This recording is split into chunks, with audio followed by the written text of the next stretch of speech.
Okay. First live on YouTube. First live on YouTube. Peace, peace, peace. Shalom. Assalamu alaikum. You know what I'm saying? I am Darth Flocka, the Padawan Alchemist. This is the mystery session where we talk about all things occult metaphysics, biblical, historical, all things that are on the mysterious side of that nature. So I'm trying to let a couple people join up before we get it going. And then, like I said, this is the first mystery session on YouTube. So I don't know if people getting the notifications or whatnot and whoop, whoop, whoop, whoop, whoop. But, yeah, the last mystery session we was talking about being born into skin, aka being born into sin, or what they call it. You know what I'm saying? Peace to the gods. You know what I'm saying? Got bro just joined up. You know, we are actually on YouTube finally.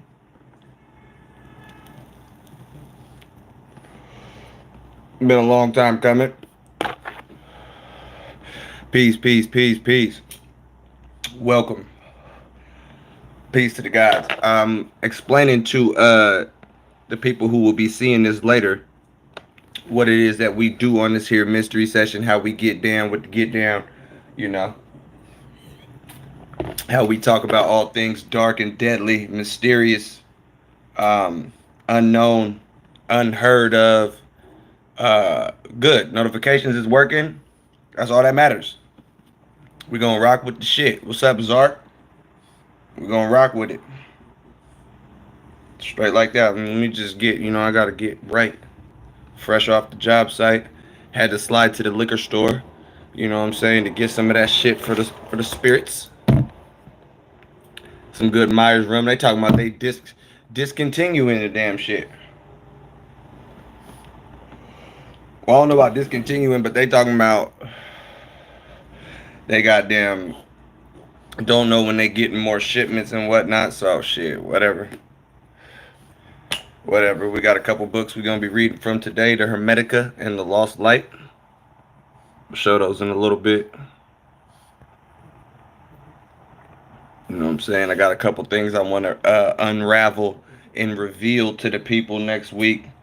You know, way for people to support the content, support all the shit, and look fly while doing it. Look fly while doing it. That's the goal. You know what I'm saying? I'm trying to put some shit out for the people. That's what this shit is for.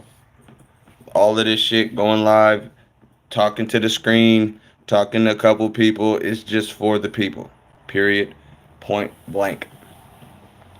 Got a couple bricks of cocoa core about ready to get the some umis. Goddamn, what you call it? Get some umis popping and shit. But this shit I've been reading lately, the shit I've been seeing, regarding the esoteric knowledge has been real profound. Real profound. Dealing with the alchemical aspect of all these mythologies and things of that nature. It's been real interesting actually breaking it down. Seeing how all these different cultures around the whole fucking world tapped in with the same type of knowledge, same type of teachings. That shit crazy. One of the main ones that everybody's heard of is ancient Egypt. Everybody's heard of the Christian Bible. The Christian Bible teaches people that you are born into skin, or born into sin, I should say, which is actually being born into sin. We explained that on the last one. So if you ain't seen it, go back and check it out. I think I had a couple more things I wanted to bring out of that chapter. Just to get going. Or that might have been it. Let me check.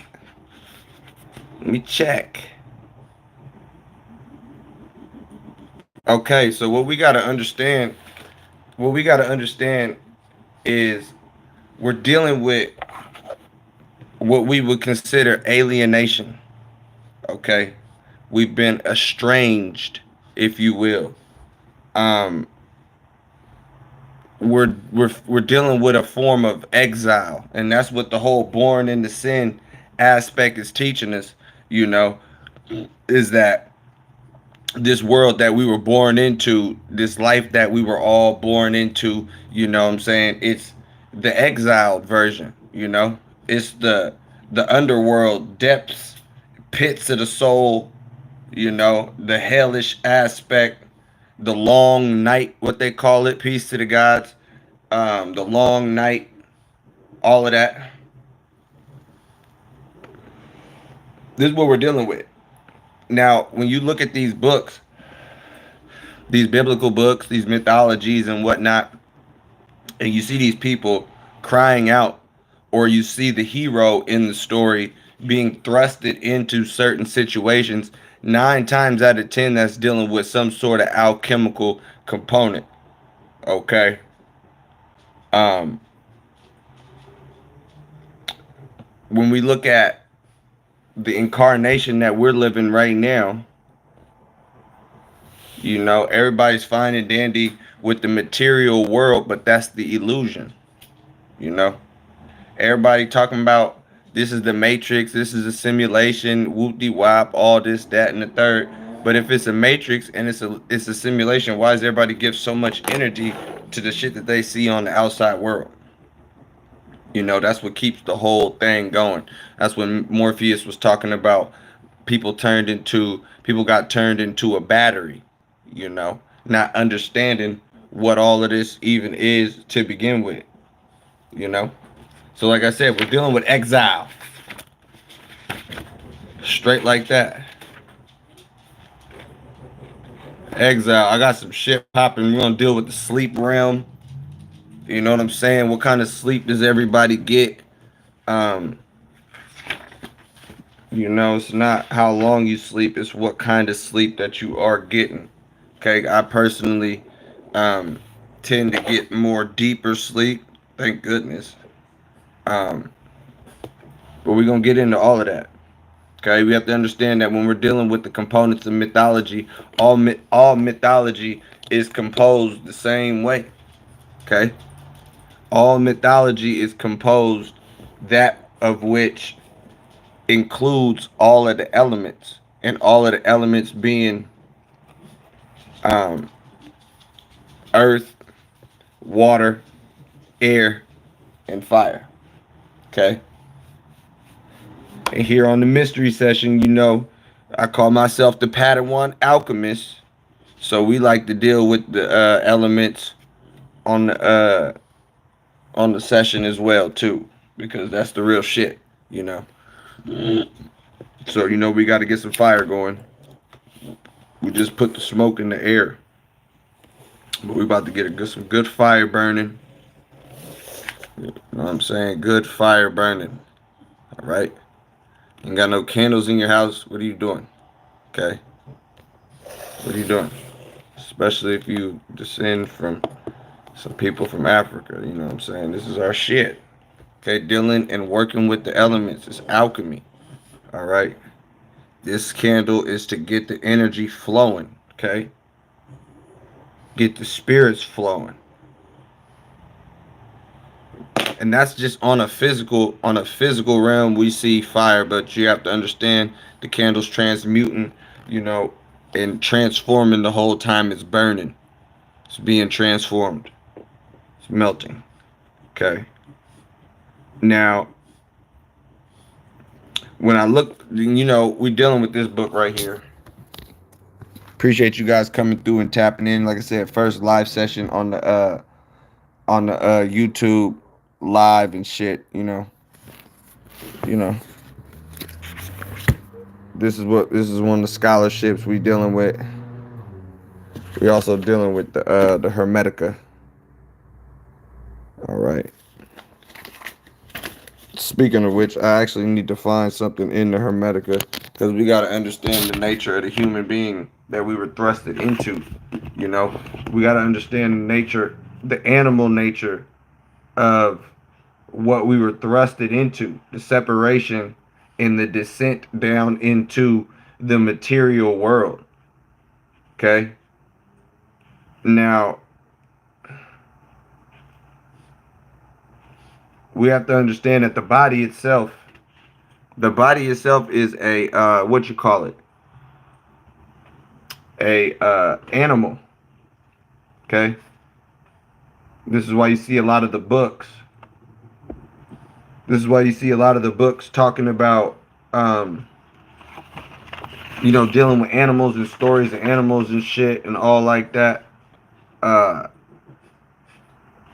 It says, because of this, unlike any other living thing on earth, mankind is twofold in the body, mortal but immortal in the essential man. Even though he is immortal and has authority over all things, mankind is affected by mortality because he is subject to fate. Thus, although man is above the cosmic framework, he became a slave within it. Okay? So understand that this body has enslaved the soul. Okay, it's encapsulated the soul, and that's what this shit is all dealing with.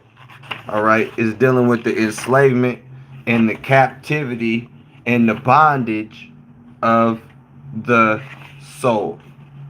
Okay, and knowing and seeing that,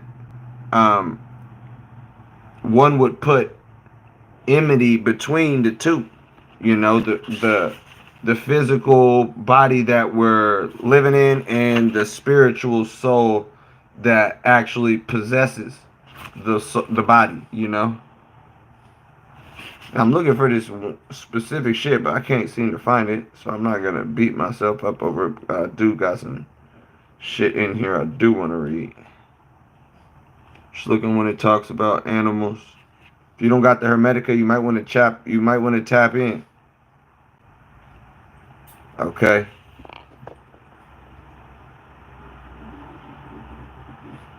Okay.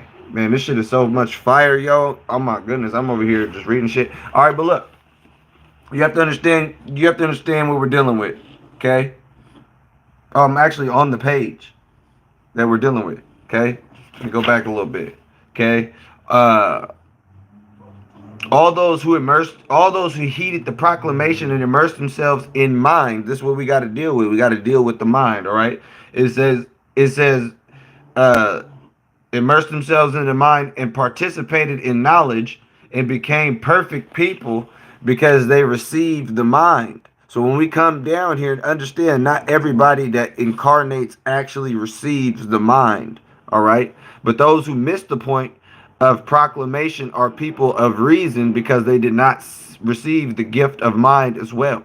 And you see those people out here that pretty much the shit gotta be reason. They gotta be able to find the logic and the reason behind all of the shit. So knowing that there's a difference between people that are thinking on a spiritual level and there's people that are thinking just solely based on logic. Okay, it says these people. Now this is why I wanted to break this shit out. I'm over here looking for the damn page and I was on it the whole goddamn time. All right, it says, but these people have sensations much like those of unreasoning animals, and since their temperament is willful and angry, they have no awe of the things that they deserve to be admired. They divert their attention to the pleasures and appetites of the bodies, and they believe that mankind came to be for such purposes. So knowing and seeing that and hearing that, that's basically talking about us being incarnated in the people who did not receive the mind. They are out here functioning through life as unreasoning animals. I believe the term in which people call this shit nowadays is NPCs, bots, sheep, things of that nature. People that use reason, and logic based on their reason, which, you can look up when people was getting jabbed with the shit, they were coming up with, their reasoning, and they executed their bullshit. Okay. It says, but those who participate in the gift that comes from God are immortal rather than mortal if one compares their deeds. For in mind of their own they have comprehended all things on earth and things in heaven and what lies beyond heaven. Having raised themselves so far, they have seen the good, and having seen it, they have come to regarding the wasting of time here below as a calamity. They have scorned every corporal and incorporeal thing, and they hasten towards the one and only. So here's the thing. If you are participating in the gift that comes from the source of all, which is your mind, if you are using your mind, aka you are conscious and can actually think, use critical thinking, and also logic and reason and everything else that comes with it, along with the voice in your head, your soul, all of that, you are already participating in what they call immortality. Okay, because you have to understand all things that happen on this physical plane only happen in your mind. All right, because we're dealing with what they call Maya, illusion, the matrix, the simulation. All of this shit only exists in your mind. Okay, so if you're participating in this type of knowledge, um, this type of understanding in this day and age, you have to understand that you probably possess what they call the soul. Okay, now it says this tat is the way to learn about mind, to resolve perplexities in divinity, and to understand God, for the mixing bowl is divine. So if I go back and talk about what this mixing bowl is, I kind of skipped over it, but I'll go back and explain what he's even talking about. All right, it said God shared reason, logic and reason among all people, O Tat, but not mind, though he begrudged it to none. Grudging envy comes from not on high, but it forms below in the souls of people who do not possess mind. Okay, for what reason did God not share mind with all of them, my father? He wanted to put it between souls, my child, as a prize for them to contest. And where did he put it? He filled it in a great mixing bowl and sent it below, appointing a herald from whom he commanded to make the following proclamation in human hearts. Immerse yourself in the mixing bowl. If your heart has the strength, if it believes, you will rise up again to the one who sent the mixing bowl below, if it recognizes the purpose of your coming to be. So breaking that down in a whole lot of words, the source of all dropped mind, soul, reason, the actual possession of the soul down here. Okay, and this is probably what they talk about when they're talking about spiritual warfare and shit like that, things of that nature. You got spirits contending with other spirits, and everybody, what are motherfuckers trying to contend for? The mind. Everybody is trying to free their mind. Everybody's trying to awaken their mind, especially in this new day and age, whenever you got the spirituality movement and the new age movement, and everybody going off of some type of spiritual path, trying to follow some sort of guru and do some sort of, you know what I'm saying? You know what I'm saying? Some sort of something. It's like, yeah, these people, I don't know. It shit just even when I fathom the damn shit, it just, I don't know. The shit blows my mind. Okay, so understand we're down here contending for the soul. Okay, and if you have somehow grasped that soul on a spiritual level, okay, you may have been going through some bullshit. All right, you may have been going through some, because here's the thing: the most of the people who are living this fine and dandy, I gotta put the damn bookmark in the damn shit. Most of these people who are living this fine and goddamn dandy, holy, goddamn perfect ass life, these people are oblivious to the damn shit. And most of these people do not possess what we're talking about, which is the mind, okay? Which is the actual soul. Because they can sit there in certain doctrines and follow certain dogmas that literally mock the soul, if you really break it down, and actually make mockery and fun of the damn soul, and puts you on low, teaches you to be humble. I had just had to explain that shit to somebody else fucking the other day. If you look up the etymology which is the original root word of the word humble, it means to be lowly, stupid, foolish, all of these different things. So you have to understand they put certain words in these goddamn books and then teach it a certain way to goddamn it makes people want to be that, even though the word, when you break it down to its root word, makes you be a goddamn idiot. It means you to be damn foolish and goddamn slow in the damn head. All right, deaf and dumb.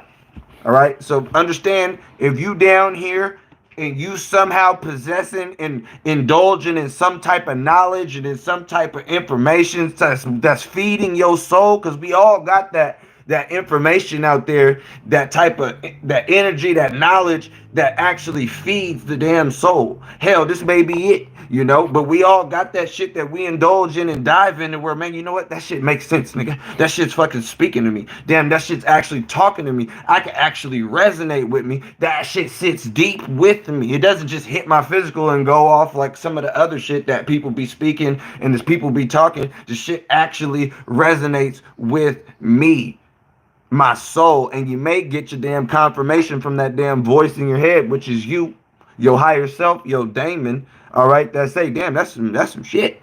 Lately, that voice in my head, when some shit's real as fuck, you know what that voice in my head be saying? Hey, yo. Hey, fucking yo. And I be like, hey, yo. We both like, hey, yo. But you have to understand that, all right?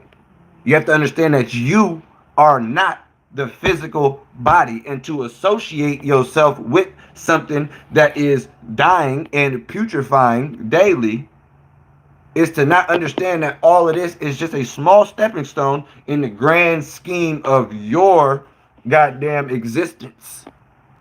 Okay? Now, he says, I wish too to be immersed in this mixing bowl, right? It says, unless you first hate your body, my child, you cannot love yourself. But when you have loved yourself, you will possess mind. And if you have mind, you will have also a share in the way to learn. I'm going to have to read that again, because that's some damn science for that ass. Okay? Unless you first hate your body, my child, you cannot love yourself. What the fuck does that mean? Unless you first hate your body, you can't love yourself. It's doing away with the physical ego and understanding that the love that you have for yourself is the love of your soul. That's what it's all talking about. The mind.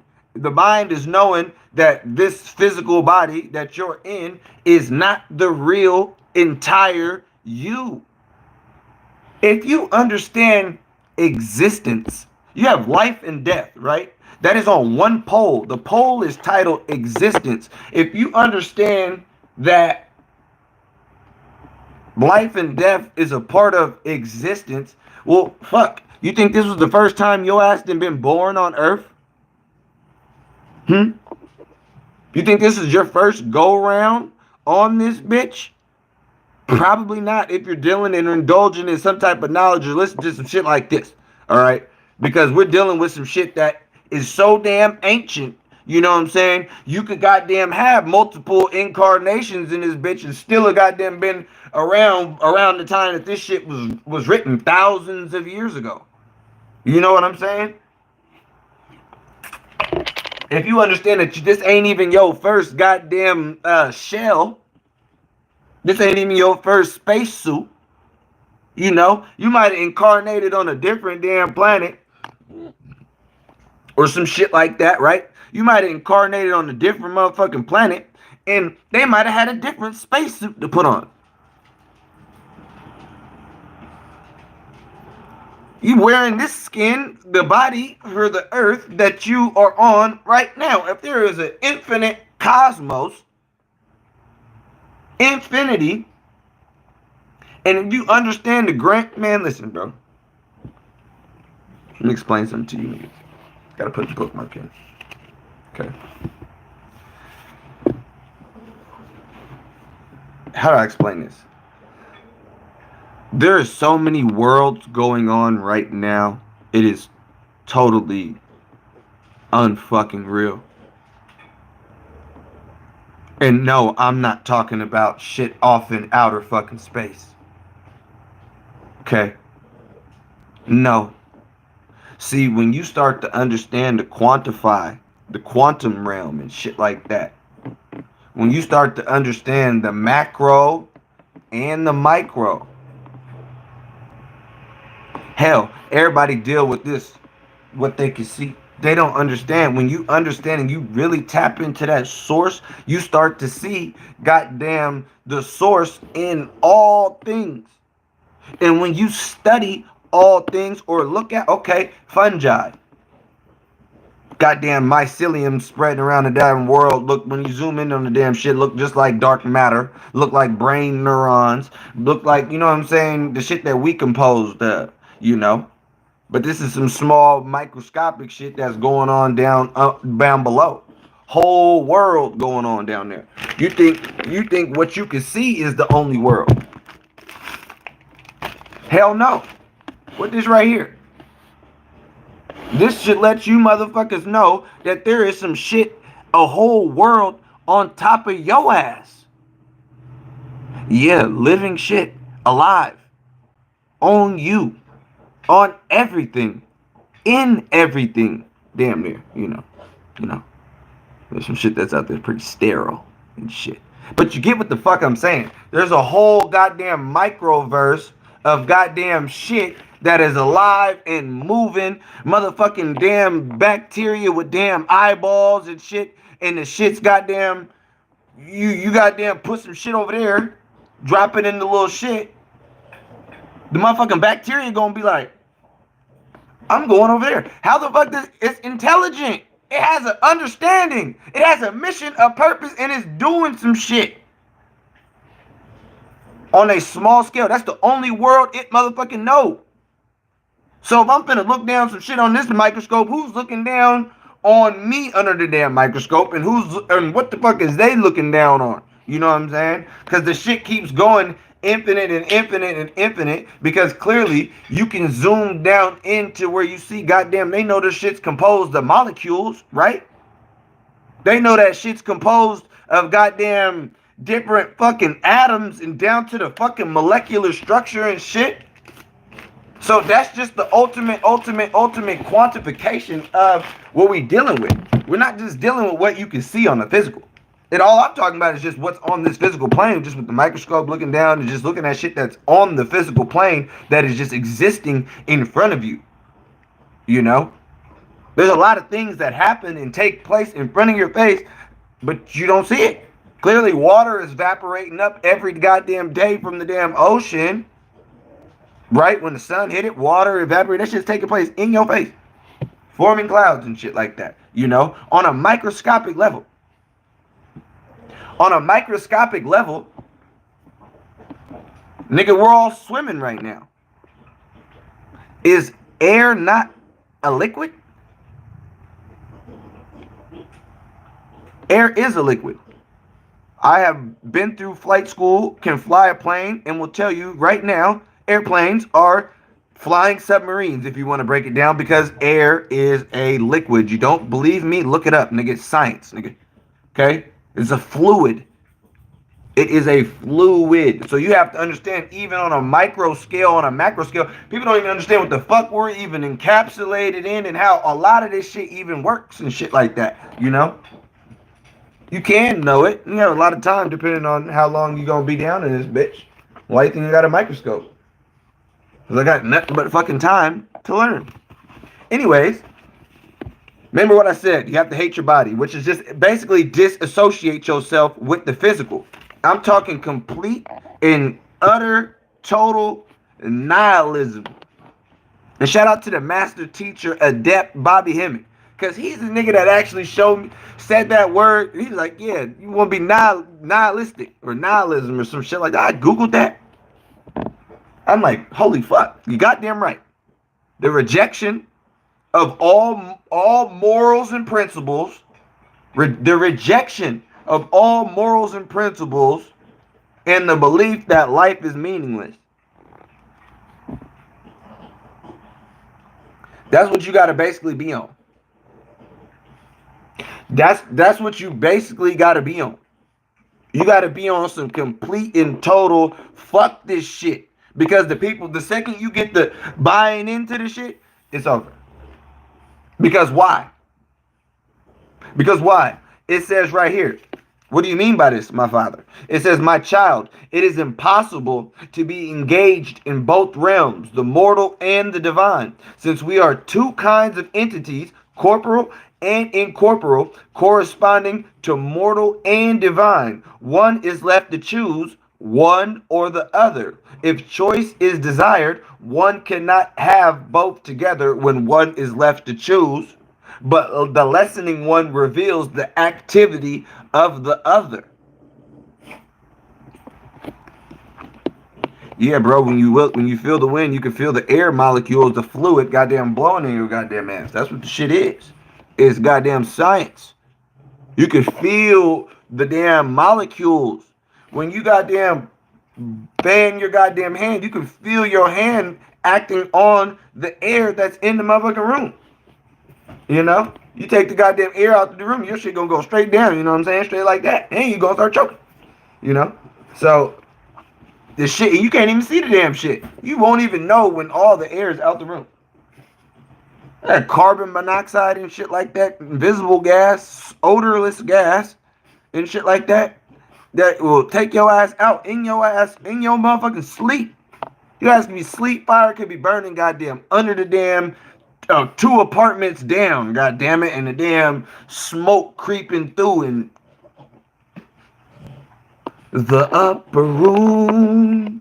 He's out of here. That fast.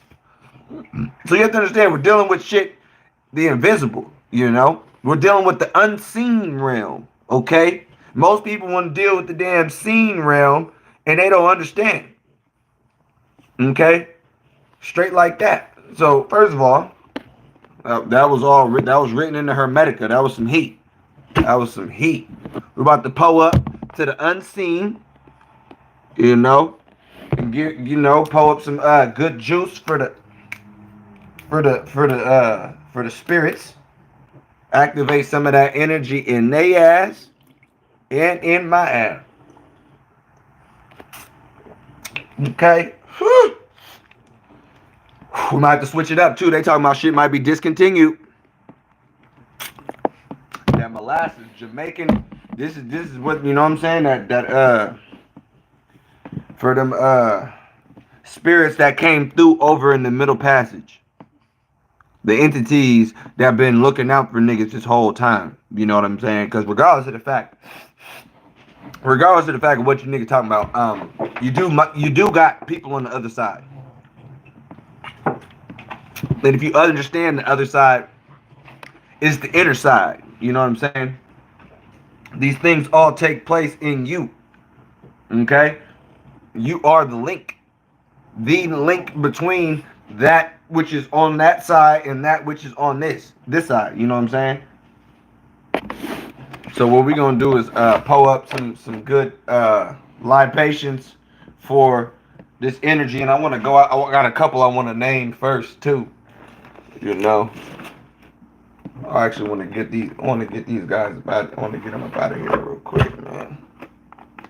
See, I done hit the run. Not a spirit's moving. I'm like, let me go ahead and find. Cause we're gonna deal with these 2 specific energies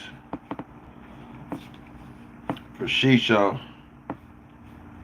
Dan Balawedo, Aedo. Dan Balawedo.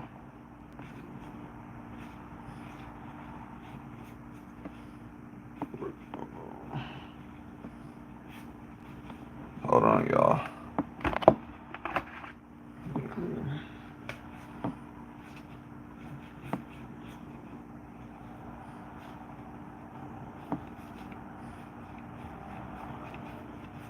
All right, man, listen. There's so many cards in this deck. Well, there's 78. Come on, bro. Either way, though. All right. We got the Congo rights and the Rada rights. All right, listen. Ashe, Ashe, Ashe. Peace to the gods and peace to the goddesses. You heard? Thanks for joining. Thanks for tapping in. Ashe, Ashe, Ashe. You heard? It's all good if the notifications slip by you, man. We just getting started. Okay? All right, look. I had to pull out Dambala and Aida, Wado. You feel me? We're gonna get them going first. Give them they juice. You know?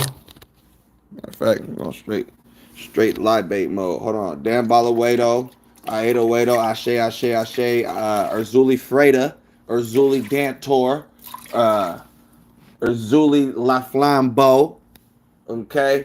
Ogun, Oshun, Oya, Obatala, Shango, Yemiya, Tahuti, Thoth, Hermes, Shakti, Shekinah, Kali, Tiamat, Sekhmet, Maya, Heru, Osiris, Isis, Heru, Harakahuti, Ta'ert, Sut, Satan, Ogufer, Prometheus, Lucifer, Grande, Aluba, Azazel, Anubis, Hades, Gabriel, Zarabanda, El Cristo Negro, Santísima Muerte, San Simón, El Cristo Rey, Madre de la Una, Madre de Agua, La Santísima Piedra Iman, Francisco de los Siete Reyes, Baron Samadi, Papa Gade, Ogu, Ishu, Simbi, and to all my ancestors and all you niggas ancestors and whatnot, you know, and to all the gods and unknown and known and in me and outside of me.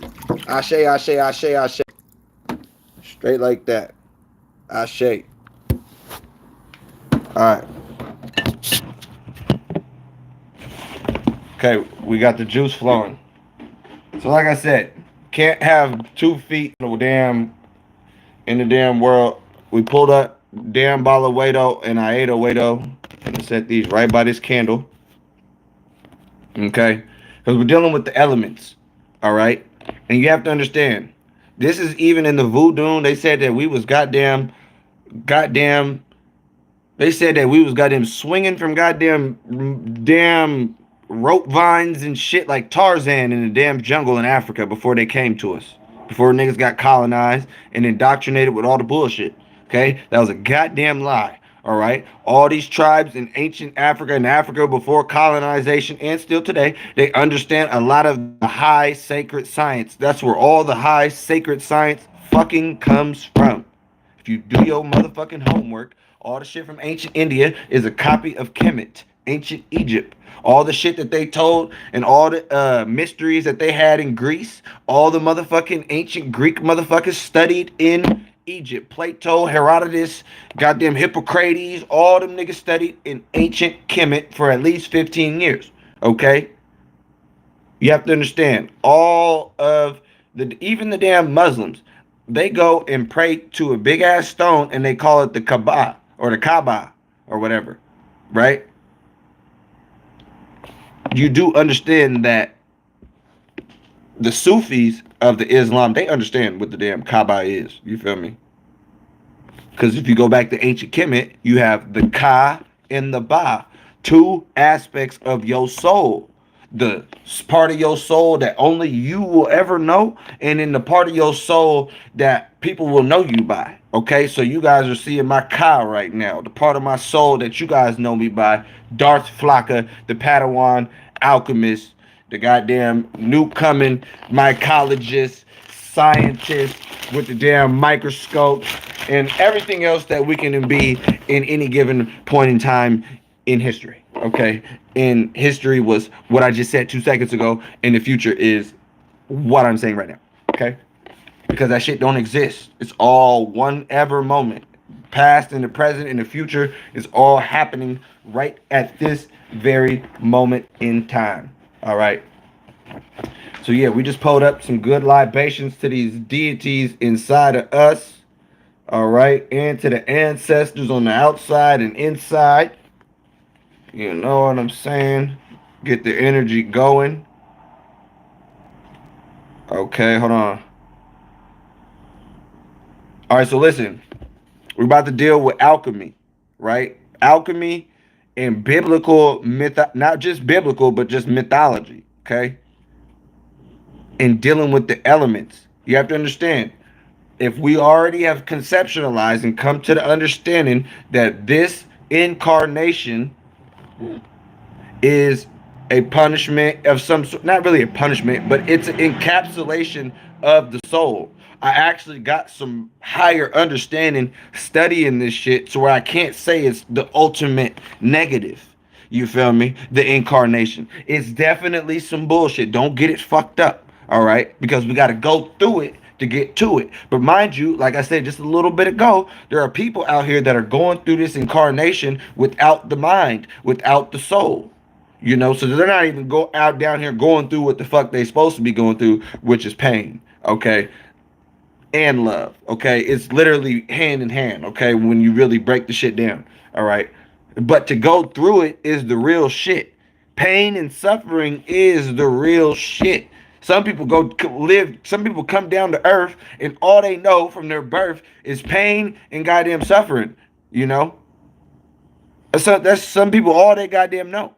You know, some people don't have it all smooth and happy go lucky and can sit on goddamn Instagram and goddamn talk that shit. You know, mm mm, not at all. So, just saying. All right, the incarnation could be motherfucking worse. All right, it's already hell being born black in this motherfucker. You know what I'm saying? In this goddamn day and age, but it could have been born a few hundred years ago. It could have been worse.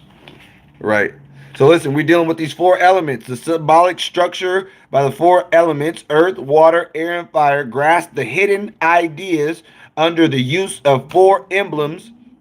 It comes close to putting one in possession of the key of most of the mystery. The revelation of their full force of application will prove astonishing. So understand this. This is why I call myself the Padawan alchemist. Because once I figured out goddamn what alchemy was, what it entailed, and what was the spiritual aspects and components of it, goddamn everything is alchemy. Everything that they put out is motherfucking alchemy, and everything in these mythologies and all of these books and all of these different stories, even a damn Disney movie, goddamn alchemy. The new Super Mario movie, alchemy, you know? All of that shit is dealing with some form of damn alchemy, and you'd be surprised what you know what I'm saying? The movie Soul that we talked about on Disney, you know what I'm saying? Alchemy, you know? Matrix, all these other high science movies that are talking about your ass living in a damn illusion. Okay, that's high spiritual science put into modern cinema. All right. So, like I said, if you could understand how to identify certain goddamn certain of these elements in what you're seeing with your everyday, you'll be good. Okay, because then when you see Disney put out a movie talking about elementals, and it's a damn love story, damn near, or it's what I'm saying, but it's damn near a love story, but you see that it's dealing with the damn elements purely. You know that it's gonna be dealing with some alchemy, but they put and lace this shit into children's movies. It's just the way it is. Okay. Now, let me see where we want to jump into. Okay, it is everywhere been asserted that the ancients conceived all substances to be composed of these four primary irreducible constituents instead of the 92 mineral elements of the vastly different formula. They were not asserting that man's physical body with all other things was compounded of only four elements. Okay, hold on. It says the occult view held that the man possessed a physical body. This is what we're dealing with, the mystery. Okay. It says the occult view held that the man possessed a physical body, symboled by the earth, an emotional body. Listen, I'm about to break this shit down to you niggas. Get your goddamn pens and papers if you goddamn. Listen. The occult view. Okay. And when they say that, that's what the shit they learned from the Moors. The way that the niggas understood the damn shit before religion came through and then fucked everything up. You dig what I'm saying? It came through and fucked everything up. Okay? Now, it says that the man possessed a physical body symboled by the earth. An emotional body, which water was the suggestive emblem. A mental body with air as its sign, and a spiritual body typed by fire or the sun. Okay. Uh, and a fifth, not yet evolved to function in humanity, but beyond the ken of mortal knowledge, it was predicted as the development of a distant future. It was called ether, the fifth element, and by Aristotle, a term equivalent to quintessence. And it yet lies in latent and undifferentiated in the inner core of the element of fire. All right. So basically, each part of you is represented by a certain element. Okay. It says the Bibles of antiquity, multiple Bibles, multiple religious books and texts cannot be understood unless this basic uh, predication be made that man lives not alone on the plane of nature, but on four planes. Okay? Understand that. And he makes contact with the realities of each of them by a body composed of the matter indigenous to that of this realm. Or no, it composed of matter indigenous to that realm. Okay? Now listen. Some deep shit, y'all. Okay? When it's talking about you exist on four different planes, it says man lives not alone on one plane of nature, but on four. Okay? You make contact with four planes of nature. I consciously know I spend a lot of time on the motherfucking mental plane. Okay? Period, point blank. The mental plane. Straight like that. Nah, nigga, you just saying that because you think you smart, nigga. No. It's what the fuck I was born into, nigga. When the fucking stars and moon was a fucking lining when a nigga was born. Okay?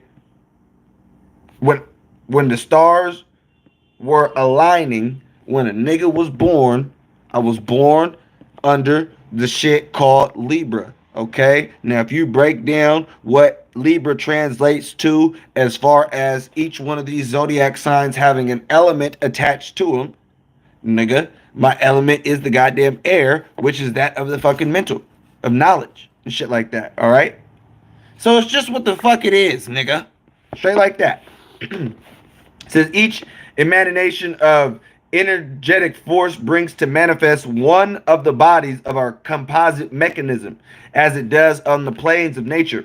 We are now in the fourth of such rounds or cycles, and have therefore developed four of the ultimate seven bodies of our equipment for contact in the reality of all worlds. And the four bodies are typed by earth, water, air, and fire symbolically. Okay, if somebody could tell me how many planets there are in allegedly our solar system, that would be cool. I don't really remember how many planets there are. So if you could put that in the comments, please put that in the comments. All right, it says the matter of contemporary existence of these four or five bodies within the single space of a physical may occasion some incredulity as to the ancient theory, but modern science has opened the door for exploration here. It is a matter of the fineness of molecular particles and interstitial spaces. Certain rays can be passed through solid substances because their electrons swing in minute orbits amid vaster ones. They're talking about vibration right there, okay? They're talking about fucking vibration right there, okay? It is declared esoterically that the atomic matter of which each of man's four bodies is composed is structurally essence of sevenfold attenuation or sublimation of one in which it interpretates. Okay, so basically what they're saying is each one of these, goddamn, there's 8 planets. All right. Okay. Now, okay.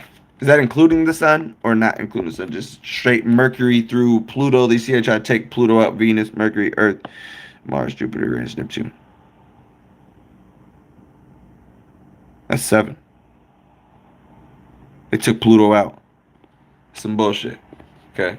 They took Pluto out. And I was talking to my oracle, one of my oracles. Shout out to Ripples in the Matrix, you know. And she was talking about Pluto and shit. You know what I'm saying? I'm about to tell you why they declassify Pluto as a star. You know, because what god does Pluto? Because each one of these is associated with some gods and some shit, right? Each one of these planets is associated with some shit that was, you know what I'm saying, within us. Now I was told, because here's the thing, I'm over here looking at the shit, and they're talking about, they're talking about, oh, some star alignment finna end on January 20th, and I'm in one of the signs that's finna stop getting fucked up, and everything's finna go good. Man, she was like, man, listen, she broke down the whole science of the damn orbits and the whole shit and whoopty whoop, and she talking about Pluto still got to do whoopty whoop, and Pluto's about to do this, and Pluto still got to do this. I'm like, well, goddamn, nigga, I still got to go through it. Who the fuck is Pluto? She's like, well, Pluto's Hades. Of course, Pluto is fucking Hades. Of course, Pluto is Hades, the god of the underworld. Okay? Of course, Pluto is Osiris. You know what I'm saying?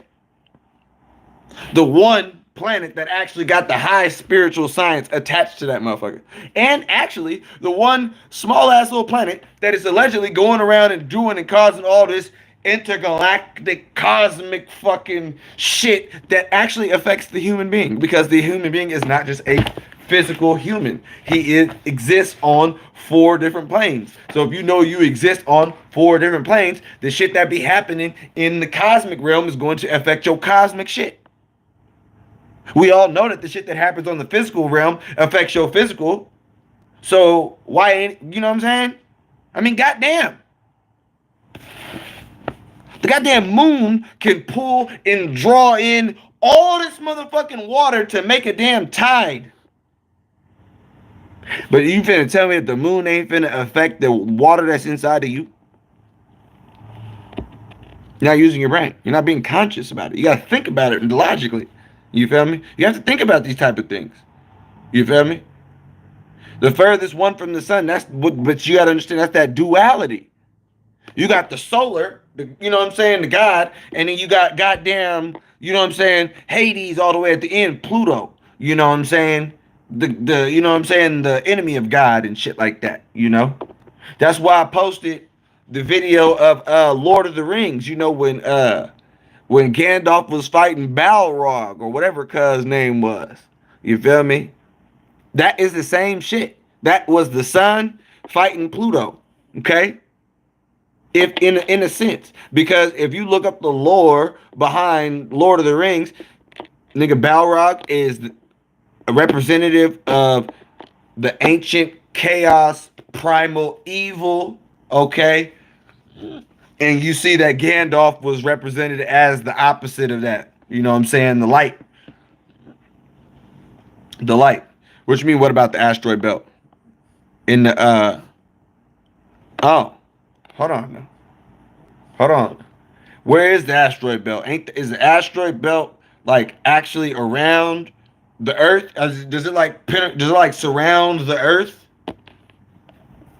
You feel me? Because I need to know that. Because if it's just off somewhere, I don't know. But if it surrounds the fucking Earth, if we have a whole is it circle the whole Earth, or is it just like one spot that it sits? Like, you know what I'm saying? Because I've heard that too. Of the damn asteroid belt. Balrog fire and Gandalf cold. Exactly. Okay, so however you want to put that, you know what I'm saying? They showed that cuz was evil, and you know that he was in the underworld since primordial times, and you see that Gandalf was the light. You feel me? But what's also interesting too is Gandalf chose as a primordial being, okay, one that has existed since before existence, right? He actually chose to come down here and aid those humans, right? That's symbolic. That could be what you're on down here, you know? You ain't got to be no goddamn master teacher. I ain't no goddamn master teacher. There's only a couple people in this motherfucker, you know? You can help who you can help. That's it. You control what you can control in your shit. That's it. You know?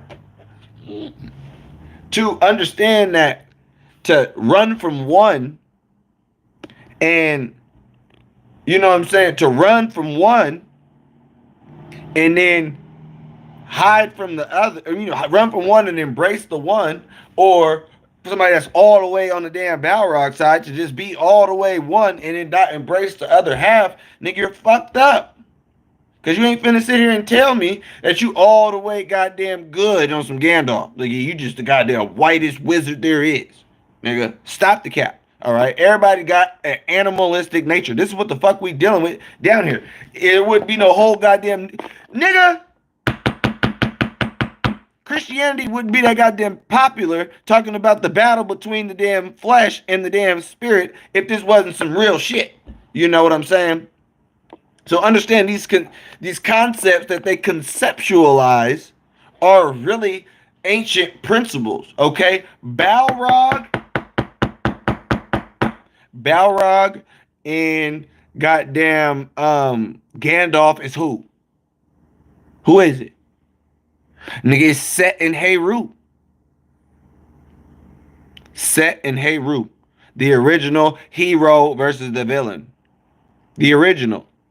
You know, the original. At first, Set was worshipped, but regardless of the fact, when they came to revising the mythology and the mysteries that they would, you know what I'm saying? You needed both halves, okay?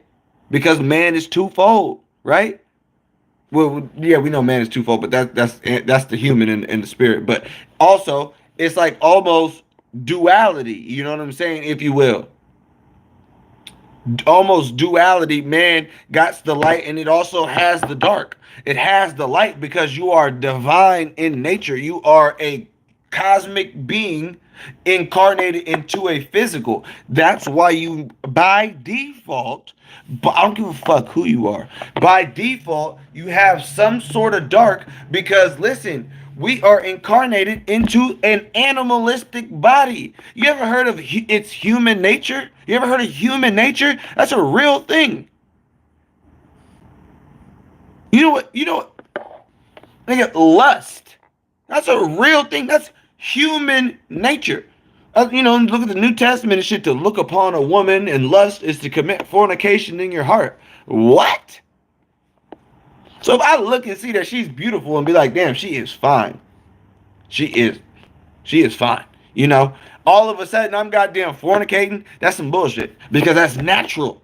You cannot change that. Why the fuck do you think so many men have infidelity in their relationships and shit like that? Because they're following what's called a European form of fucking relationships and wife and husband shit. Because you go all the way back through history, man ain't never had one woman.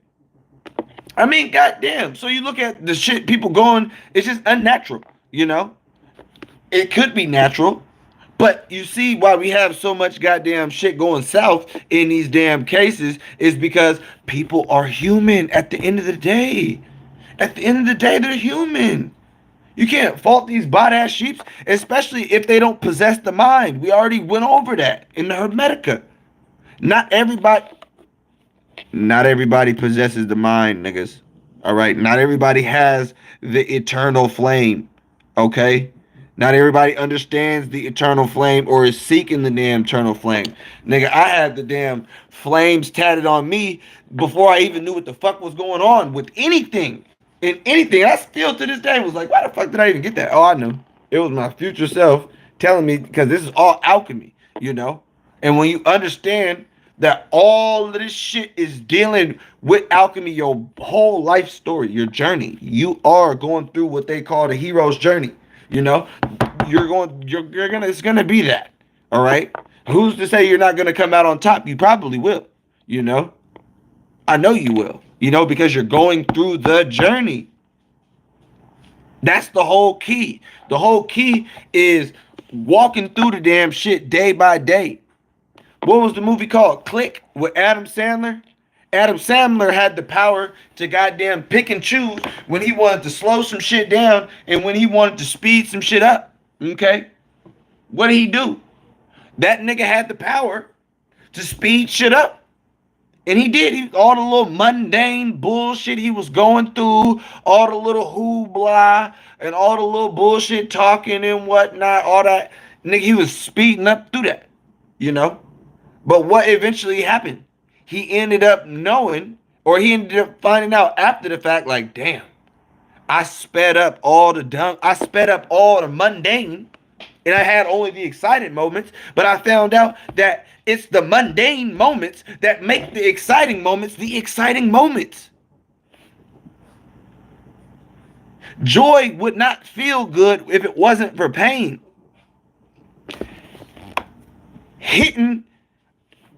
Coming up on some goddamn money or some damn shit wouldn't feel like it. Nigga, you can't come up if you're already up. Hell, every time a nigga gets some money, it's a damn come up. Why? Because a nigga down. What the fuck?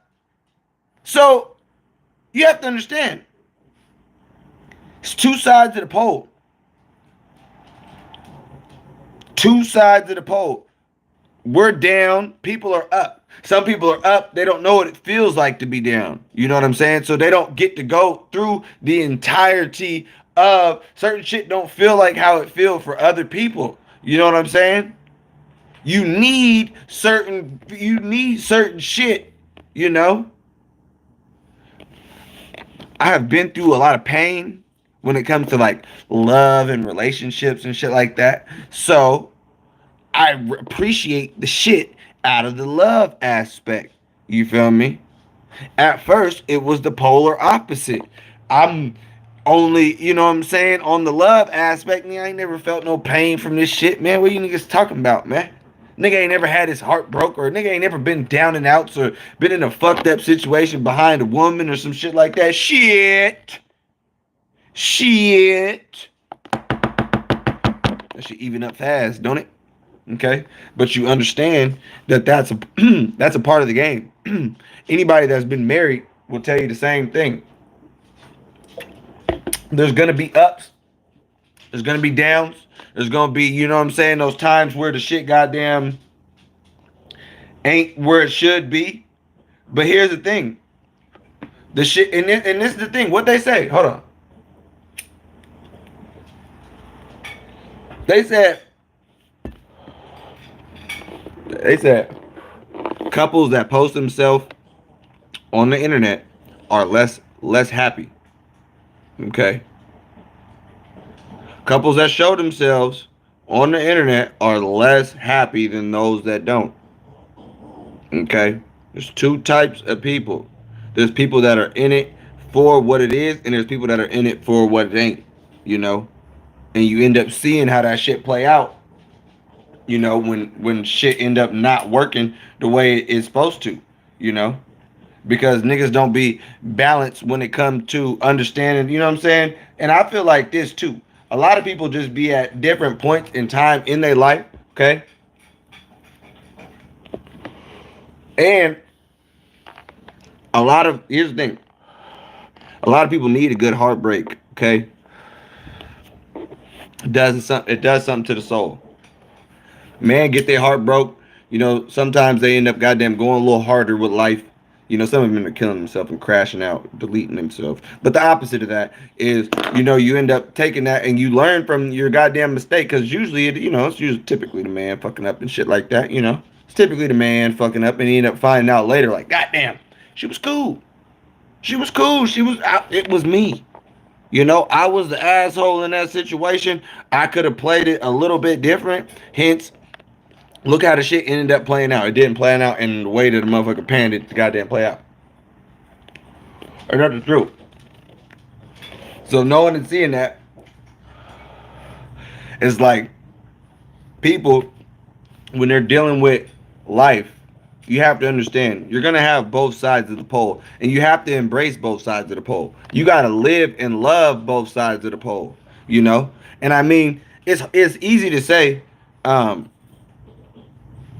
well, shit. I mean, when you are so much just in tune with the damn shit, the positive and the negative, and it just is what it is. Yesterday, I left my car unlocked, and I went to I went to go in my car, and everything was everywhere. Glove compartment was open. Fucking middle thing was open. Everything flung out and shit like that. Nigga, it's 4:20 in the morning, nigga. I'm looking. Nigga, I moved that shit out the way. And I goddamn started my car. And I put that bitch in reverse. And I drove to work. That shit did nothing to me. The only thought I had was when I was driving, my nose was going and I smelled the fucking homeless motherfucker. You know what outside smell like, you know what I'm saying? You know what a motherfucking dirty motherfucker smell like and shit, you know what I'm saying? I smelled out like, let me roll down the window and get this nigga's whole scent and whole shit up out of this motherfucker. But hey, like I said, you have to learn how to just deal with the shits, you know? You gotta just learn how to motherfucking deal with the motherfucking shit, you know? Straight like that. It's because certain shit is inevitable. Certain things you go through are meant for your individuation to make you who you are supposed to be. Like I said, the people that don't go through nothing, they're not becoming nothing. You have to go through something to become something. If you already are, what the hell are you? What do you know what I'm saying? There's no nothing in that. But if you know where you're at in a goal, you have a goal in mind, you know, and a goal to attain, you're working towards something, you are going somewhere. When you look at a lot of these people mentally, they're not going anywhere. Most people just do the same shit until they're done. Okay?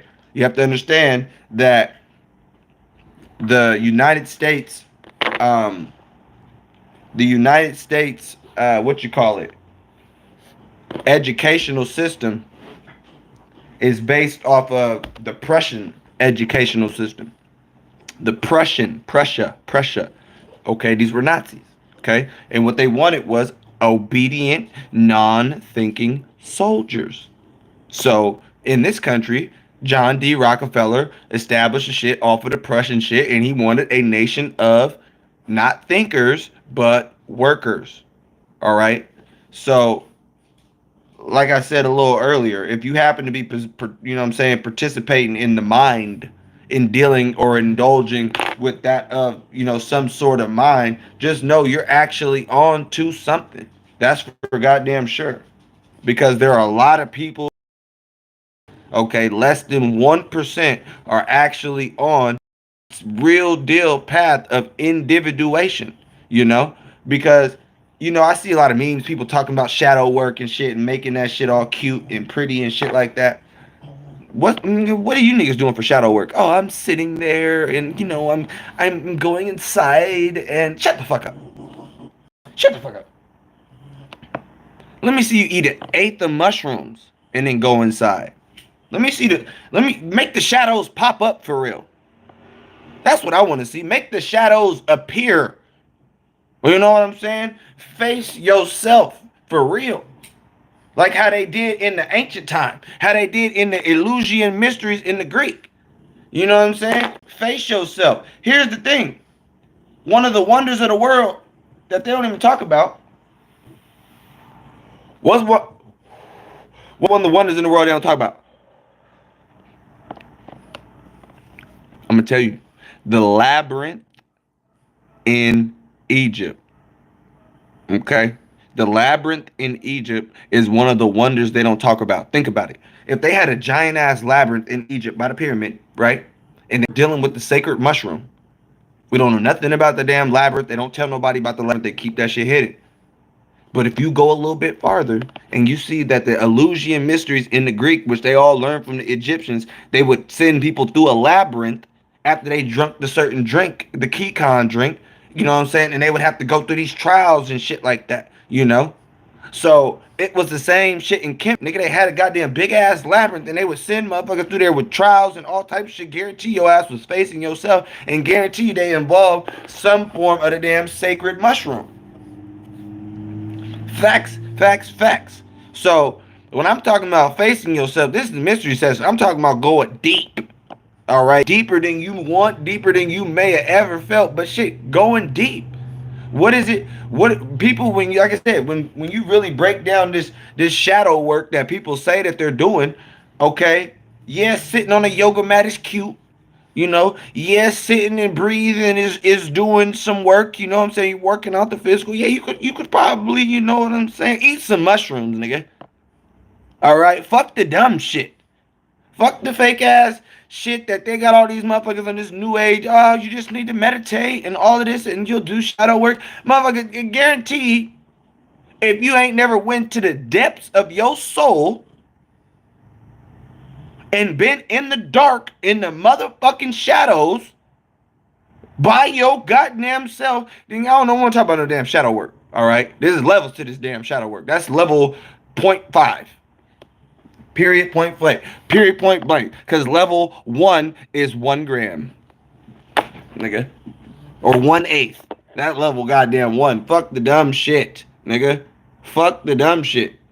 I'm talking about real deal, shadow, mysterious, mystical, mystic, goddamn mythological, cosmic, intergalactic, primordial, genetic, all type of shit inside of your goddamn soul, the depths of your soul, in the darkness.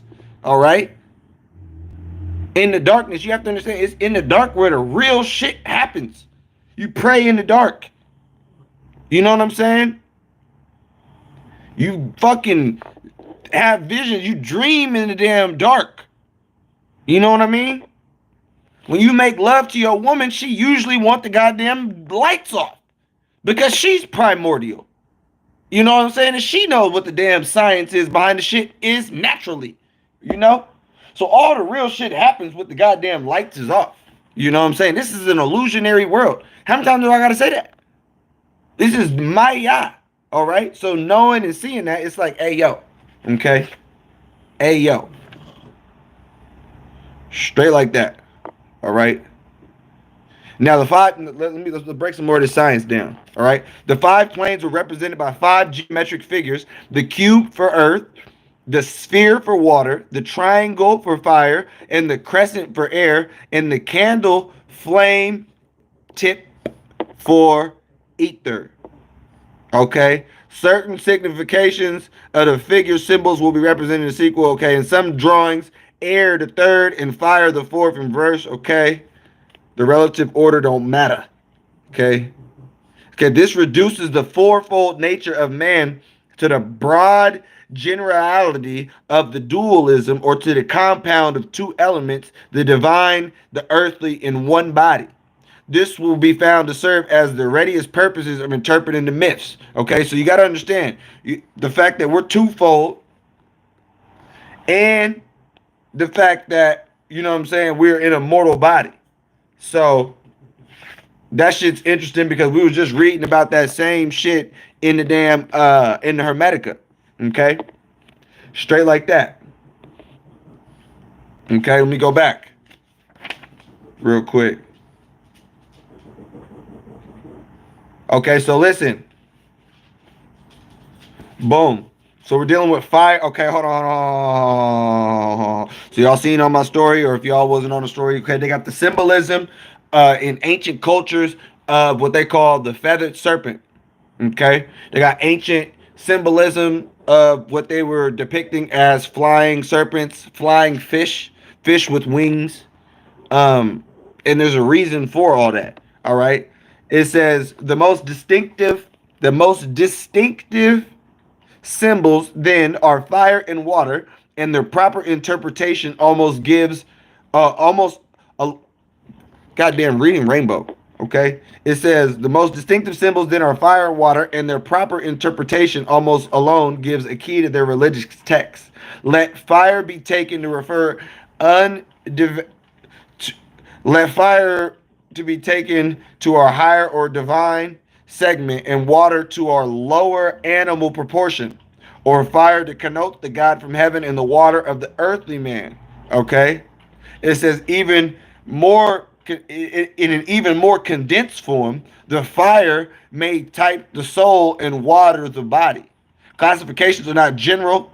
Okay, It says the fifth element, ether, may properly be ignored. It stands for the innermost essence of all manifest life, and humanity is not in a conscious relation to its high mode of activity. So niggas basically don't know shit about the goddamn ether.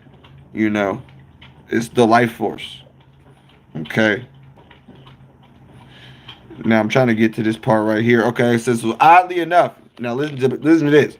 Oddly enough, by one of those inversions to which the imagery is susceptible, the serpent, listen, the serpent has become a symbol of both fire and water elements, and hence types both our divine and our sensual natures.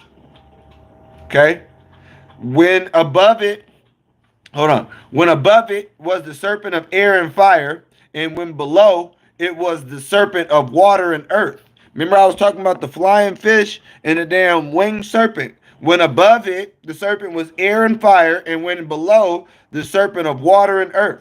There was the fiery serpent that Moses lifted up, and the water dragon of Revelation of the Enid and other classical works. There is the good serpent, the Agoth demon, and the evil serpent, the Kakoth demon, the symbol of Satan. Water, too, became a dual sign with a higher and lower translation. At first, it was the emblem of outpourings of our divinity in the water of life that Jebus promised to the water at well. As a second, it was typed as the fluctuating, restless, sensual nature in which the divine fire was so nearly drowned out. Okay, even fire shares dual meanings as symbols of the celestial life. The fire of Prometheus, Jove's thunderbolt, as well as the fires of the torture and hell of earthly existence. The ritual speaks of our baptism on earth in the pool of the double fire. This is easily comprehensible because of the shifting of the divine beings from the empyrean to the mundane sphere of activity. In heaven, it was as a pure and clean flame. Okay? On earth, it was fed with a damp and coarse fuel and became lurid in hue and charged with a noxious sulfurous gas and turned to steam and smoke. All right? So, talking about fire and smoke. Let me get to this sleep realm. I got some shit I read in this motherfucker, and I was in this bitch shook, y'all. Okay? It says, the God advances. Okay, hold on. What was this? Okay. It says, the God advancing in reverse position, the sun in the underworld. The image accords exactly with an Egyptian scene of the sun passing through Hades, where we see the 12 gods of earth of the lower domain of night marching towards the mountain upside down, and two typical personages are also turned upside down. It is the illustration of the passage of the sun through the underworld. The reversed people on the same amount or on the same monument are the dead. Thus, the Osirified deceased who had attained second life in the ritual says extenually, I do not walk on my head. The dead as Aku are the spirits, and the Atua is the spirits who comes walking upside down. All right. Now, one of the rituals that they had was called the erecting of the tat. All right. Which is when they put the cross or the mummy on its upright feet. Okay, in addition to the imagery of death in all its forms, to type our spiritually defunct condition here, there was also employed the idea of an entire reversal of position to portray the true state of the soul and its upward predicament. I like that. I actually like that. That sounds like some real symbolic shit, you know what I'm saying? To actually take after you embalm the body, you know what I'm saying? To put the body into the coffin and do all that sealing of the coffin and whatnot. Actually lift the coffin up and stand the coffin up. I like that. You know what I'm saying? They bury your ass, you know what I'm saying? I'm not saying the coffin wasn't laying down in the goddamn shit, but yeah, just that ritual. That's good ritual right there. Okay? We are heavenly spirits turned upside down on earth. earth reverses heavenly lines of motion. It reflects the patterns of things in the mount, but inverted. The highest symbols of heaven therefore fall at the very bottom of earthly tracing, at the very spirit of the God who came to earth. You know what this is really talking about? This is actually talking about the upside down for goddamn Stranger Things. This is talking about the upside down from Stranger Things. Straight like that. Because everything was turned upside down, you know? Okay, it says the highest symbols of heaven, therefore, are at the very bottom of the earthly tracing, and the very spirit of God who came to earth, renouncing his bliss on high to bring immortal gifts to man, was himself later inverted to the personification of evil. We have then the angels of light turned into demons, the bright flame of divinity metamorphosized into the lurid fire of hell, and the waters of life becoming the raging seas that engulfed the boats of Jonah and Jebus, and the serpent of wisdom becoming the dragon of evil. So remember, like I said, everything is everything, but everything has been inverted. That's why I say darkness is the real life. You just gotta that's just knocking some anesthesia off that ass, you know? That's just knocking some of the anesthesia off of that ass. You know what I'm saying? Because that's what everybody's under, is some form of anesthesia. You know? Whenever they hear something dark and deadly and whatnot, they instantly want to start running this shit and be all scared and whatnot. They see somebody repping the damn Baphomet, you know what I'm saying? Understanding there's some high science, you know? They won't act all goddamn scared, might not even talk to your motherfucking ass. You know? So, like I said, all of the things that were once understood on the heavenly realm is now personified as the evil. Because even then, they even call the demon your higher self or your intellect. It's a Greek word, the daemon. You know? The Christians come through, call the word the demon, and say don't fuck with no goddamn demons, which cuts you off from your goddamn higher self or your actual real spirituality. You know? Angels of light turn into demons. I'm going to have a whole breakdown on that, nigga. We are the fallen angels. Clearly. Okay? It says man's lower nature, as seen in any diagram, is composed of the elements of earth and water, his higher nature of fire and air. Anytime the either of the upper two is crossed with the lower two, there is a rough symbol of incarnation or a combination of the divine with the human. So when the fire and air mix with the earth and the water, you get a goddamn incarnation. Just like when you see hot air up here and you see cold air down here, when they both meet, as a pilot, I know a thunderstorm is coming and possibly a goddamn tornado of some sort, depending on where I'm flying at. Okay? Straight like that.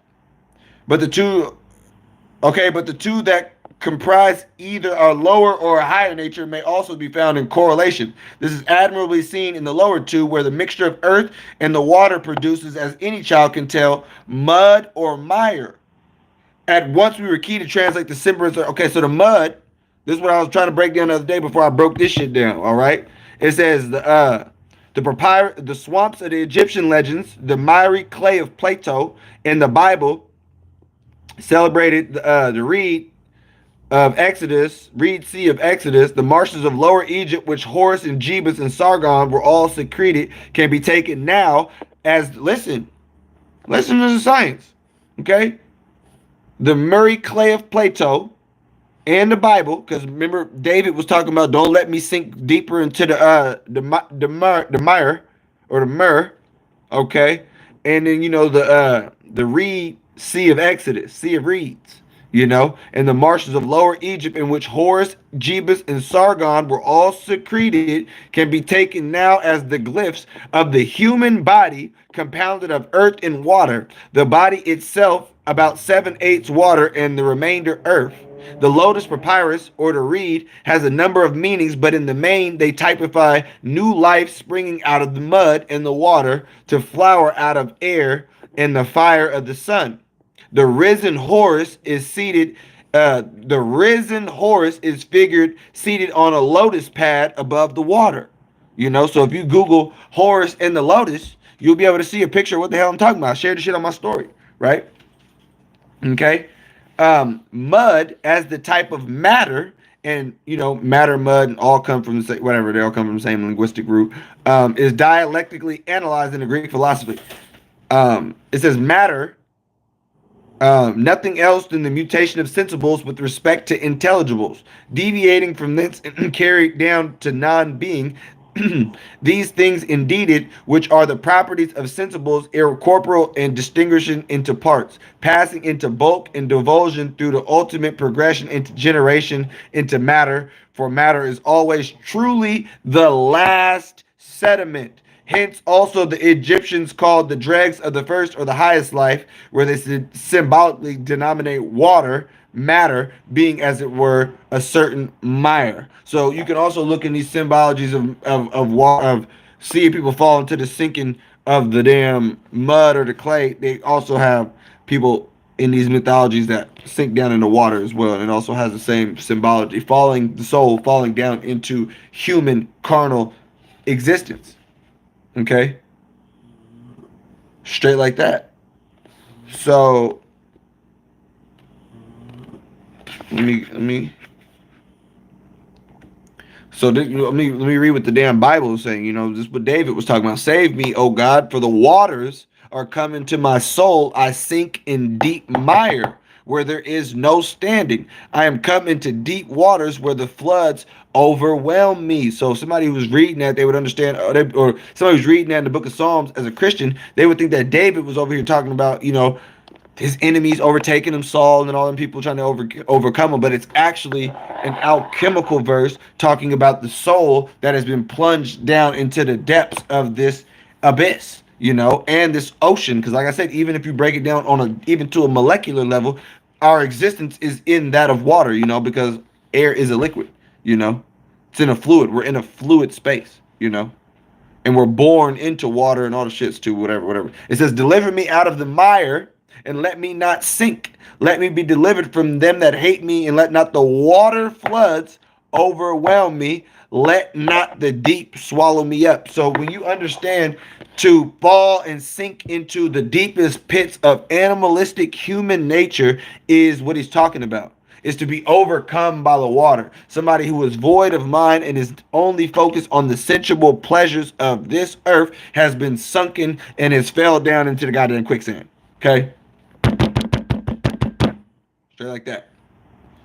It says, yet he founded the earth upon the waters and established it upon the floods. This is the earth. This is your incarnation. This is all the water symbology. Because out of the water and the mud of mortal life was to come the new generation. And the son of Jebus, or aka Heru, as the young shoot of the papyrus reed of divine life. Okay? The fire. Okay? Listen, y'all. I'm putting the fire right here. God.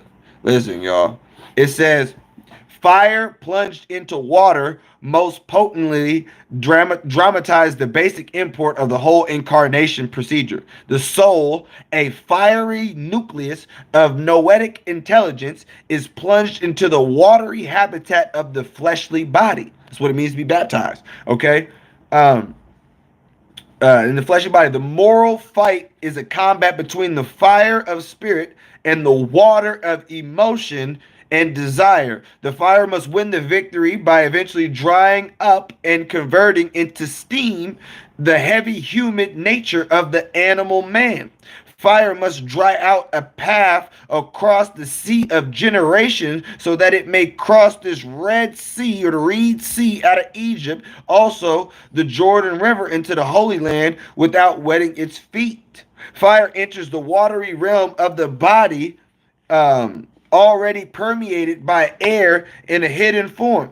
Heat raises the water into vapor, which being an airy form of water suggests the birth of mind out of emotion. We read in the ritual, oh, the being dormant within the body, making his burning in flame, glowing within the sea of his vapor, come give the fire transport.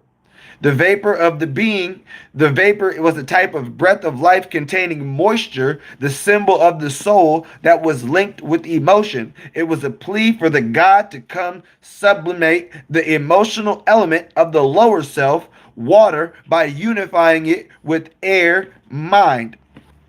Each higher element is able to raise the potential of the one below it and refine it. So earth, sense, is raised and purified by water, which is emotion, water, emotion, by air, which is the mind, and air, the mind, by fire, which is the spirit. This gives us the key to the table of values. Okay? Nigga, that was some science right there. Okay? That was some science. All right? Okay, we must hence here. Okay, we have here the ground for the solution of the riddle of the Greek mythology, in which makes Venus to be born from the sea foam produced by the energy of the great god Jupiter striding through the sea. It is a beautiful allegory hinting that the goddess of love is born in the evolutionary process when air mind is injected into the field of the animal impulses and passion. This came when the god, descending, brought air and fire to energize the elements of the seawater of the body, forth which emanate the elevation of emotion to the plane of thought, or through the mixing of thought with emotion, perhaps also the emotionalizing of the elements of man. The Egyptian image of the water cow indicated life emanating from the primordial waters, and as an Aphrodite into the breathing light of Nuti, forth the same word as Neith, which is a god of Netter in Kemet, who was the early Kamite personifications of the first life rising from the waters. Neith is Hathor, the Egyptian, or Heheru, the Egyptian Venus, the mother of life. Venus is a morning star too. Okay, the mother of life, twofold in character as liquid and aerial form. Her celestial representative was Ursa Major, the Great Bear, or the Great Dipper, in which the water of life was held, from which it was turned up around the pole and periodically poured out and then dipped up. So we see the science behind the goddamn see the science behind everybody always talking about the goddamn Great Dipper or the Big Dipper or whatever the fuck they call that shit. That big that shit. Okay, it's dealing with the Great Mother aspect, energy. They was dealing with the great fertility, cosmic goddess mother. Okay, they're on some shit. Anytime you see the Big Dipper or whatever, I ain't even heard that until I seen it in like some movies or some shit like that, which means the motherfuckers who put it in the damn movies or the TV knew what the fuck they were doing. Okay, I think I seen that shit like Magic School Bus or some shit like that. Right. Okay. All right. Listen, y'all, be doing a lot of reading. Oh, we're getting to the damn sleep realm. All right. Okay. Fuck.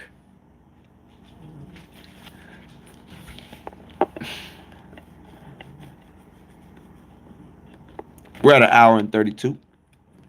Probably gonna go to like 2 hours.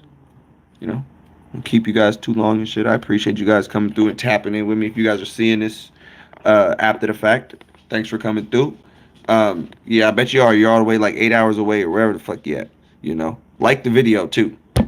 Push the motherfucking like button. Bow. Push it. It's free, nigga. All right, I gotta get to this. I'm gonna try to push through some of this scholarship because there's some science in this motherfucker. I just gotta drop it all. All right. So rain is distilled out of the bosom of the air in the form of vapor, visible or invisible. The upper heavens holds the celestial water, the type of divine life embosomed in air, emotions generally laminate in thoughts. When this water has fallen to earth, it takes action of the fiery spirit. It takes the action of the fiery spirit to convert it again into the heavenly state.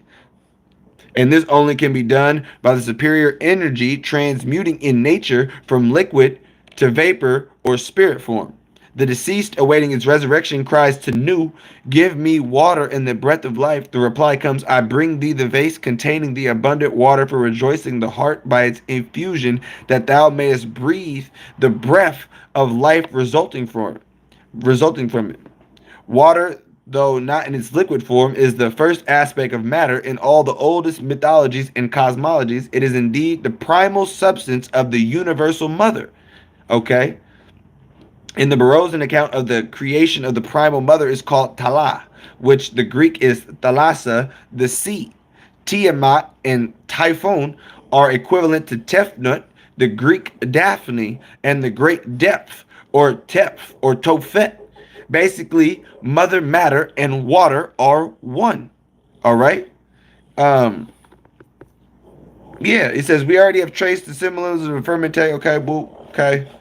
It's a vivid suggestion of the soul in matter leaping for aspiration of short breath of the kingdom for the kingdom above it. Guys talking about the fish out of water and shit. All right, now we're about to get into the sleep realm. Okay, uh, whether it be seeking a moment of breath, divine in the kingdom above, as a fly or flood, it projects itself from the lower to a higher plane, prefigurating the sallies of the human soul, often otherwise represented by the ichthys, the fish, from its mortal habitat to the pure realms of spirit. The soul, like the fish, must occasionally clutch at the morsel of more heavenly food. The fish stood for the immortal soul as the breather in the water of the mundane existence. Okay, I like this one right here. This is coming from the Norse. This is a Norse myth. Okay, it tells the division of a single primal world into two halves, or the separation into two halves of the waters of the firmament, as in Genesis.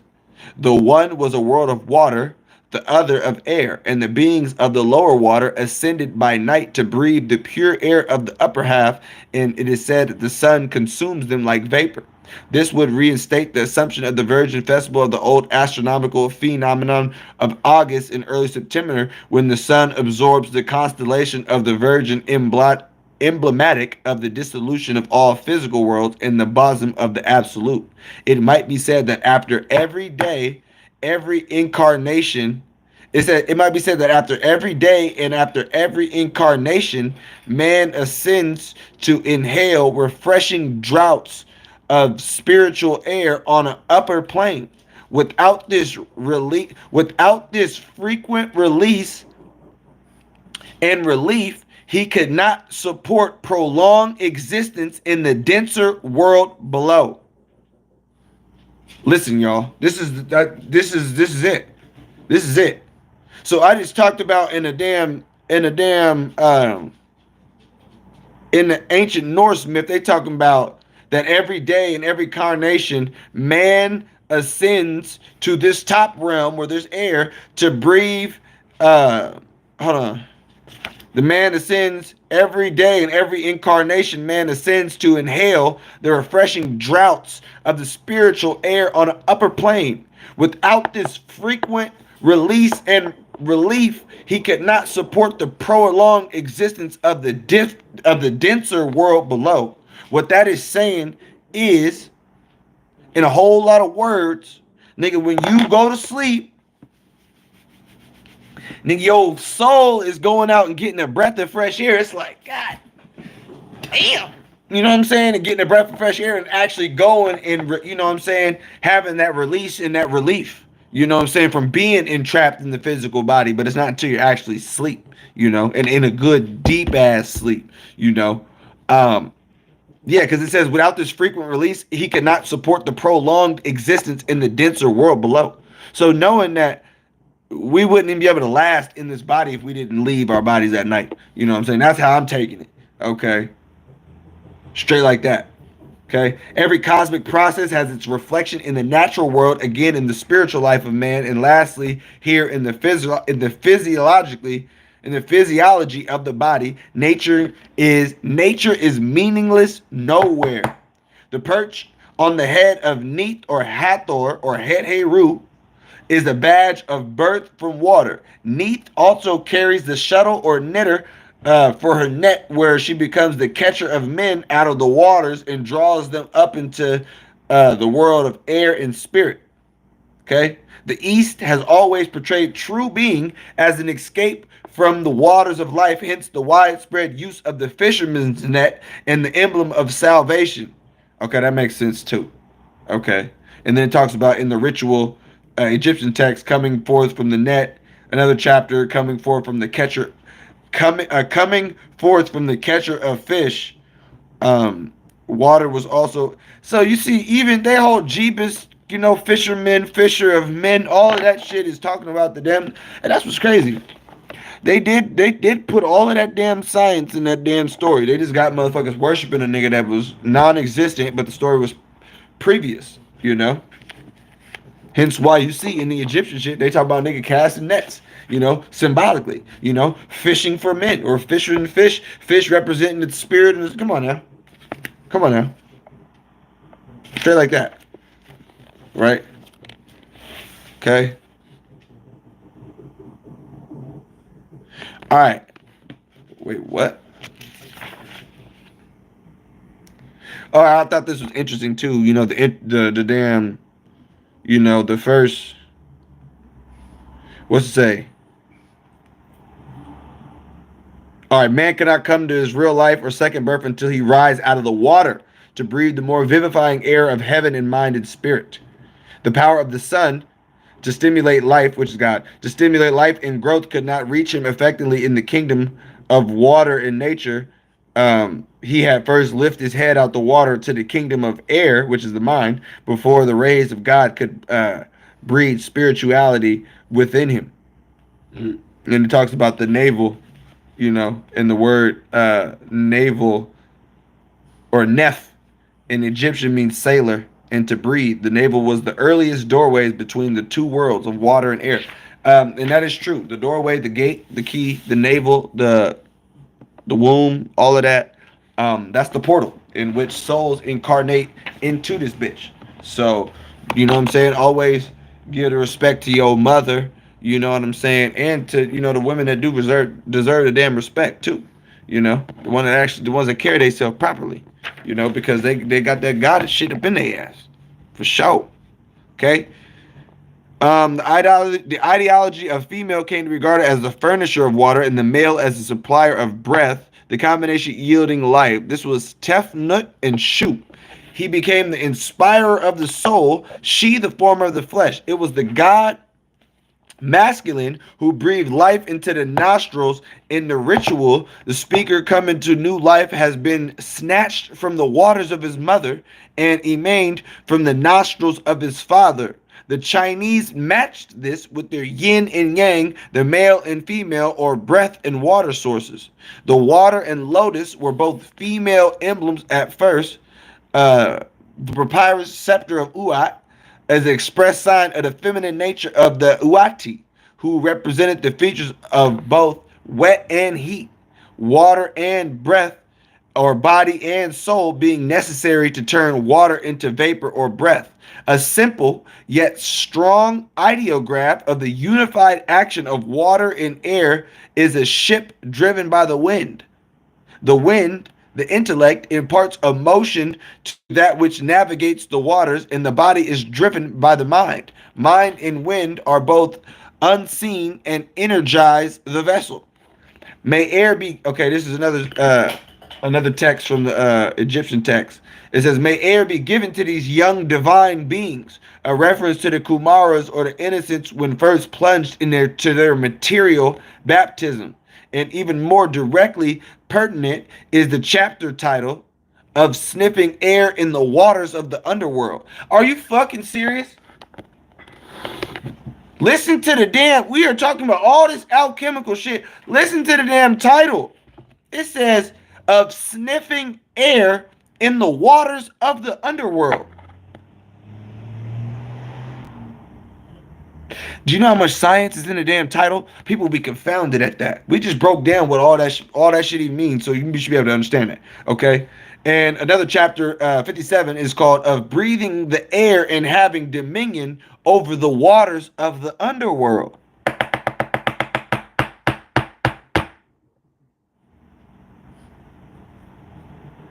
It's fucking crazy. I've been there too. I've been to the waters of the underworld. I told y'all before. Nuts. Okay?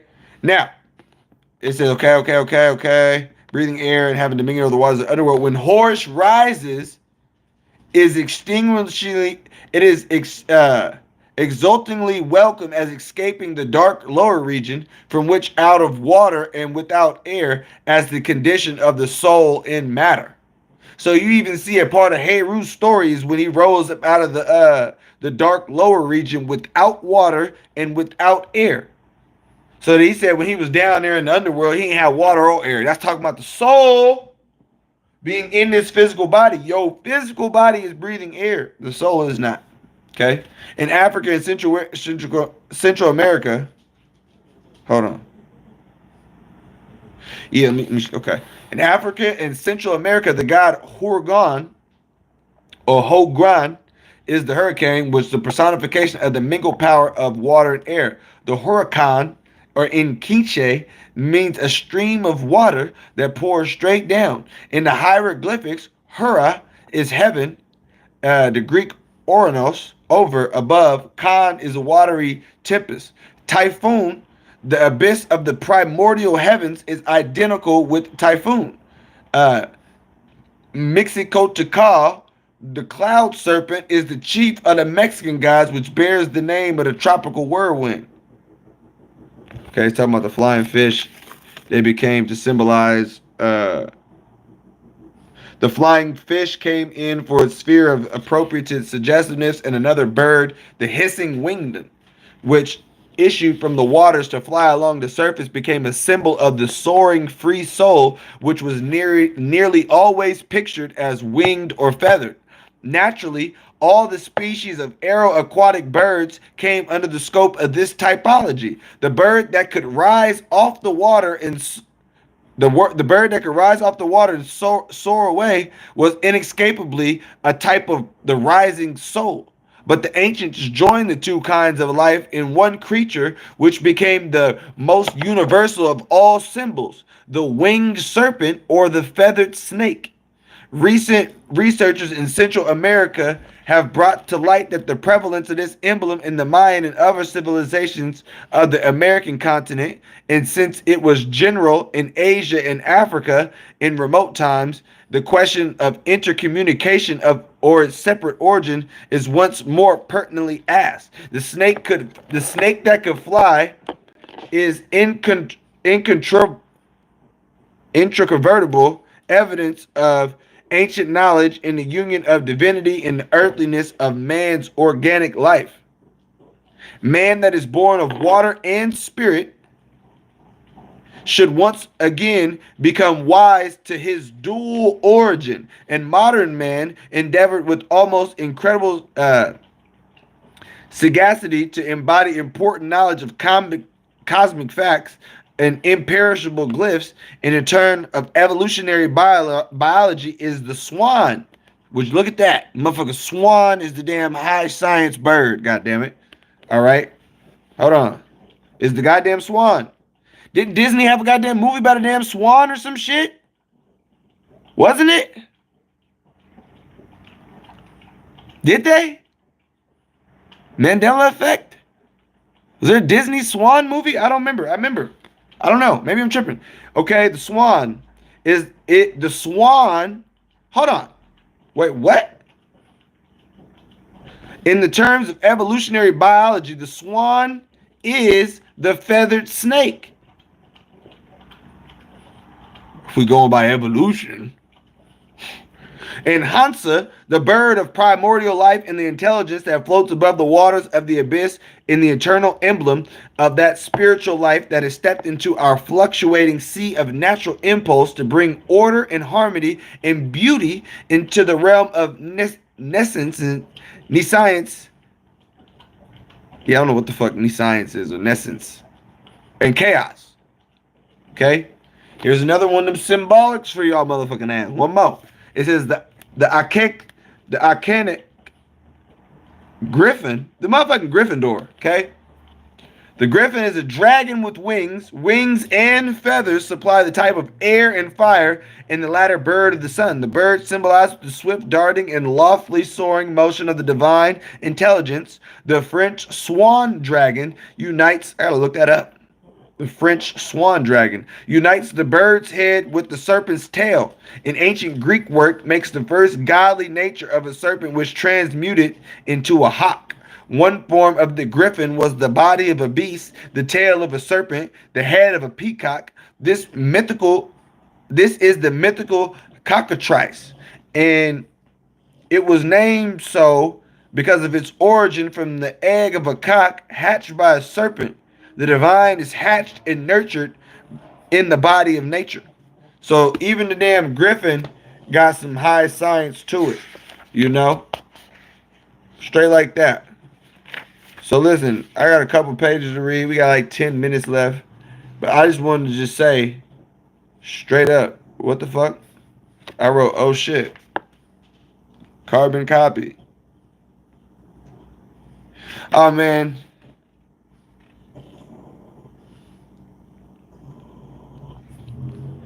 Alright, man. You guys get where I'm going. I'm gonna just read. I'm just or I'll just rapid fire, goddammit. Off of not allowing the body. Oh, this is a chapter of a title. Chapter of a title. See, my brain is even reversing. Okay, everything reversed and shit. Okay, title of a chapter, goddammit. Of not allowing the body of a man to molder away in the underworld. Okay. Talking about the underworld. Hail thou that art lying prostrate within thy body, whose flame cometh into being out of fire that blazeth within the sea or water, in such wise that the sea or water is raised up again on high out of the fire thereof. Okay. This universal code of symbol language made fire represent spiritual mind, water, flesh, and carnality. Then it can be seen how poets speak rationally of a fire blazing in the sea and trying to raise it up again in the vapor or spirit. As fire and boiling water existed in the underworld, he hastened to protect himself from burns and scalds. Okay, chapter titles. Okay, of drinking water. Okay, these are the chapter titles of drinking water and not being burnt by fire in the underworld. See, and this is crazy how everything in the damn Egyptian shit talking about the goddamn underworld. Because that shit's taking place here. You feel me? Okay. What the fuck did he say again? Of drinking water and not being burnt by fire in the underworld. That's a chapter title. And another one is of not being scalded with water, housed squarely. Okay, this match with the Bible. Okay, I guess that matches with the Bible. When thou passest through the waters, I shall be with thee. Thy rivers, thou shalt not overflow thee. And when thou walkest through the fire, thou shalt not be burned, neither shall the flame kindle on thee. Now, if you are looking for a God to be with you throughout the goddamn fire and throughout the goddamn flame, ooh, good luck. Because he's probably not going to be there. You're going to be there. You're going to be there with yourself through the damn waters. Hell and high waters is going to be you, yourself. Is going to get you through it. No God, no external deity, no motherfucking nobody on high. It is going to be you. Straight like that. Okay? You're going to be out here drinking water and not be burnt by fire in the underworld. That's the name of the goddamn title. Drinking water and not being burnt by fire in the underworld. This is what we going through. What do you mean? Bitch, my life, I be going through it in this motherfucker, and y'all can't tell I'm on this bitch smiling. Straight like that. I'm pretty sure y'all be going through hell and high water too. Shit don't be the way you want it to be. Shit be all fucked up, but I bet you'll find there was something to laugh that day. Shout out to Emmett too. If I'm ever feeling fucked up, I just scroll through a damn reel or some shit like that. Some shit be funny, man. Humans are funny though. I will give you that. You know, humans are funny down here in this damn underworld. A whole bunch of dead motherfuckers in the mind, you know, laughing at these niggas. Okay, so listen. The underworld then is the place where fire and water are joined in effective relation. Where could this junction take place other than the physical body? And what pithily mortal culinaries discern from the analogies if they are carried into particulars? The god of fire stood in danger as the Greeks clearly emanate the suffering from the exhalations arising from its contact with the humors of the carnal body. It must be said that the god's entry into the body of an inferior being would result in the injection of an increased voltage, as it were, the activities of all its forces animally would be more keenly energized as the transforming in the ferment began its work. So, let me just say that one more time. Like the video. Because we're about to be done with this shit. Like the damn video. And if you ain't subscribed, subscribe.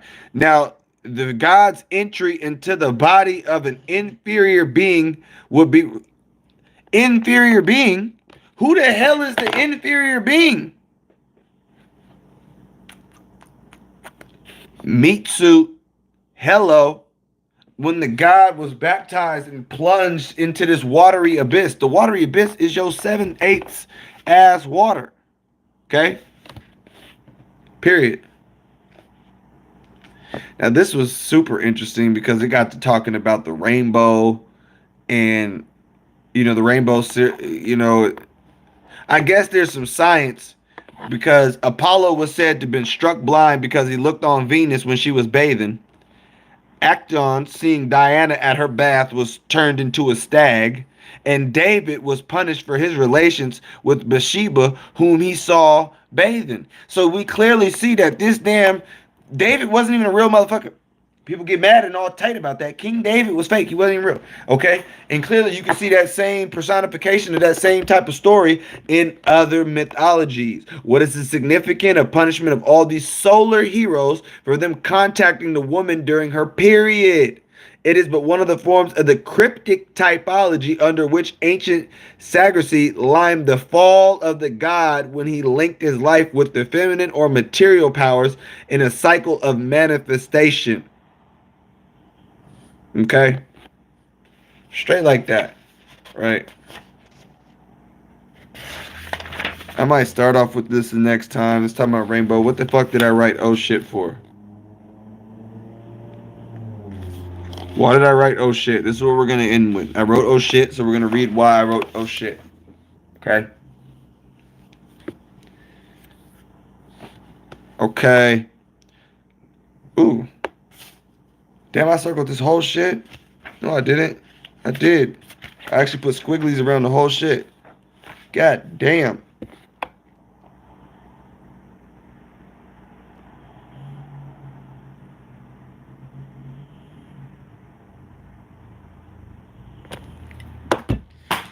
God damn it, I gotta read the damn shit. All right.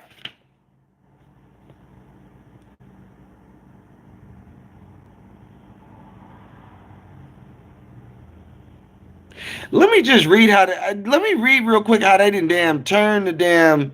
It says, in this primordial darkness, the void, the waters of Nu, the waters of none, is apparently the linguistic original of all things negative in speech. No, none. Then that's crazy. When you want to say I don't want none, you got to say, you know what I'm saying, the primordial great mother's name, and it's got to be in the negative shit. The more you know. Anyways, the direction downward of matter for the first four globes, that is the way. Fuck it. It says the earth is thus the critical place of interest in this whole cycle. The life wave is sent forth to return with the harvest of more abundant life. Now it is only the spirit that contacts and overcomes the inertia of matter that it brings to its own potentialities at birth, abiding internally on its own plane and platonically. As the philosophy says, it remains non-productive. It must go forth. This is you. This is you. It must go forth, seek adventure, be met with opposition, wrestle with powers that would choke it, and achieve its new cycle in a victory in a world full of adversity. It is not enough for the soul to merely exist. She must show what she is capable of begetting.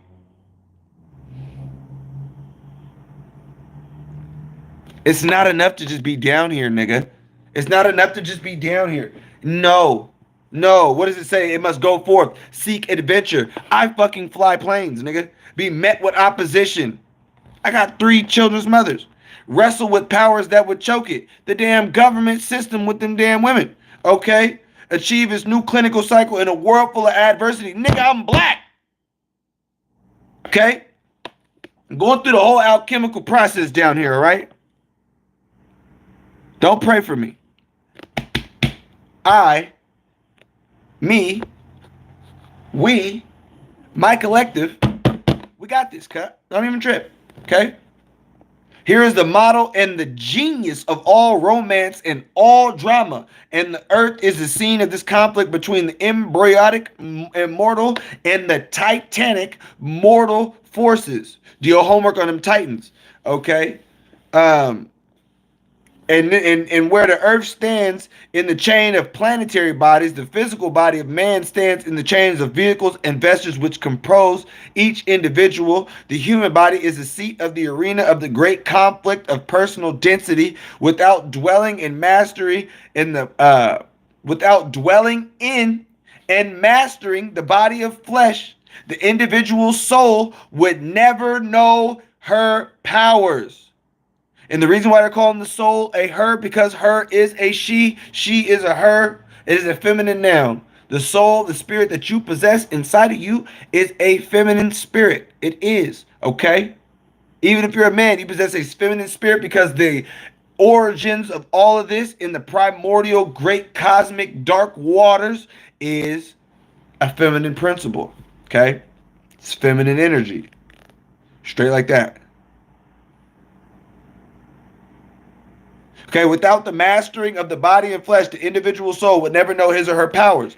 She would be spiritual as she was from the start, but she would dream her existence away without ever becoming consciously aware of her latent creative capabilities. If she did not incarnate, incarnation is evolution's method of setting the seal of reality upon the conscious life.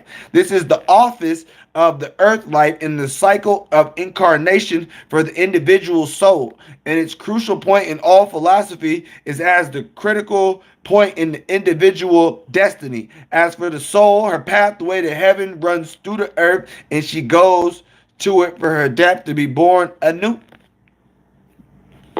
Okay, in the ritual, the chapter of the Crown of Triumph shows the meaning of placing a floral wreath or crown upon the mummy in the Sheetah or the coffin. It was to depict the garland of earth in the netherworld becomes the crown of triumph for the eternal wearer.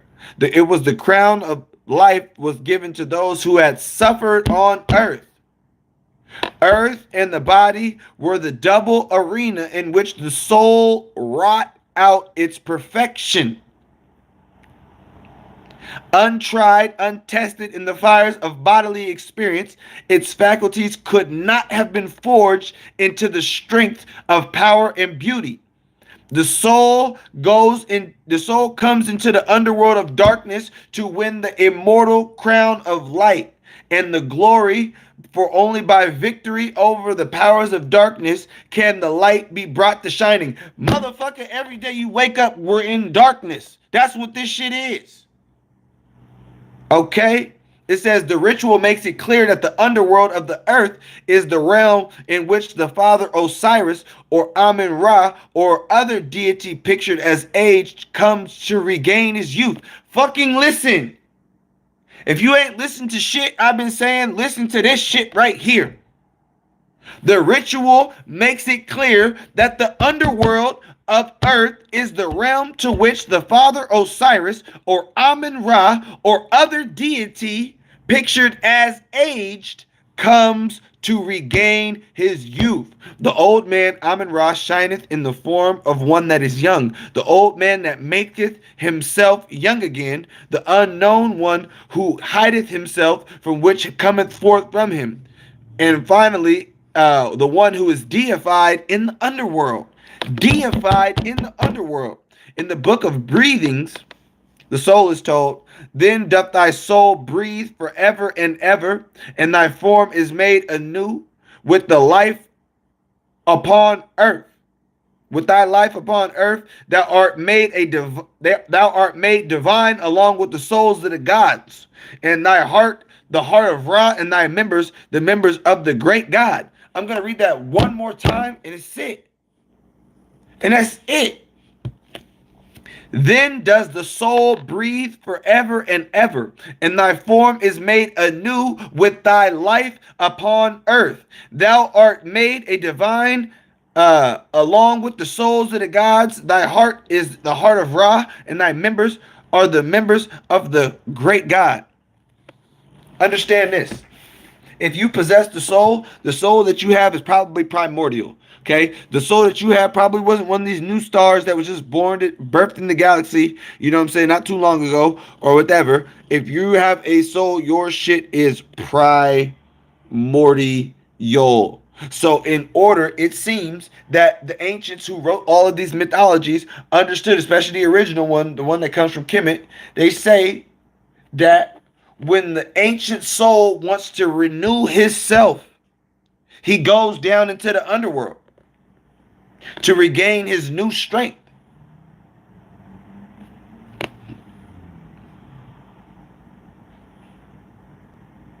That just might be what your ass is down here to do. None of this shit matters. But that just might be your whole purpose for incarnation. Just to get, when you die, you come forth like the phoenix and shit. You know, stretch forth your arms and whatnot and go back to doing what you were doing, man. Revised and edited. Straight like that, upgraded, ascended, all of the above. Appreciate you guys coming through and tapping in. Thank you. Like I said, this is what we do on the mystery session. We go there, and we have no problem going there. We have no quarrels going there. Straight like that. Okay, this incarnation is all about. Figuring how the hell to raise this damn spirit back up to the highest potential part. You know what I'm saying? Dealing with the fire, dealing with the air, that which is up above, not getting caught up in that which is in the physical, which is pretty much irrelevant. A lot of this shit is just irrelevant, you know? And it said that in the Hermetica, the fucking unreasoning animal gets caught up in all this madness and bullshit, and therefore they never get past the damn stuck in the damn cycle or the damn loop. So, like I said, appreciate you guys tapping in. Until next time.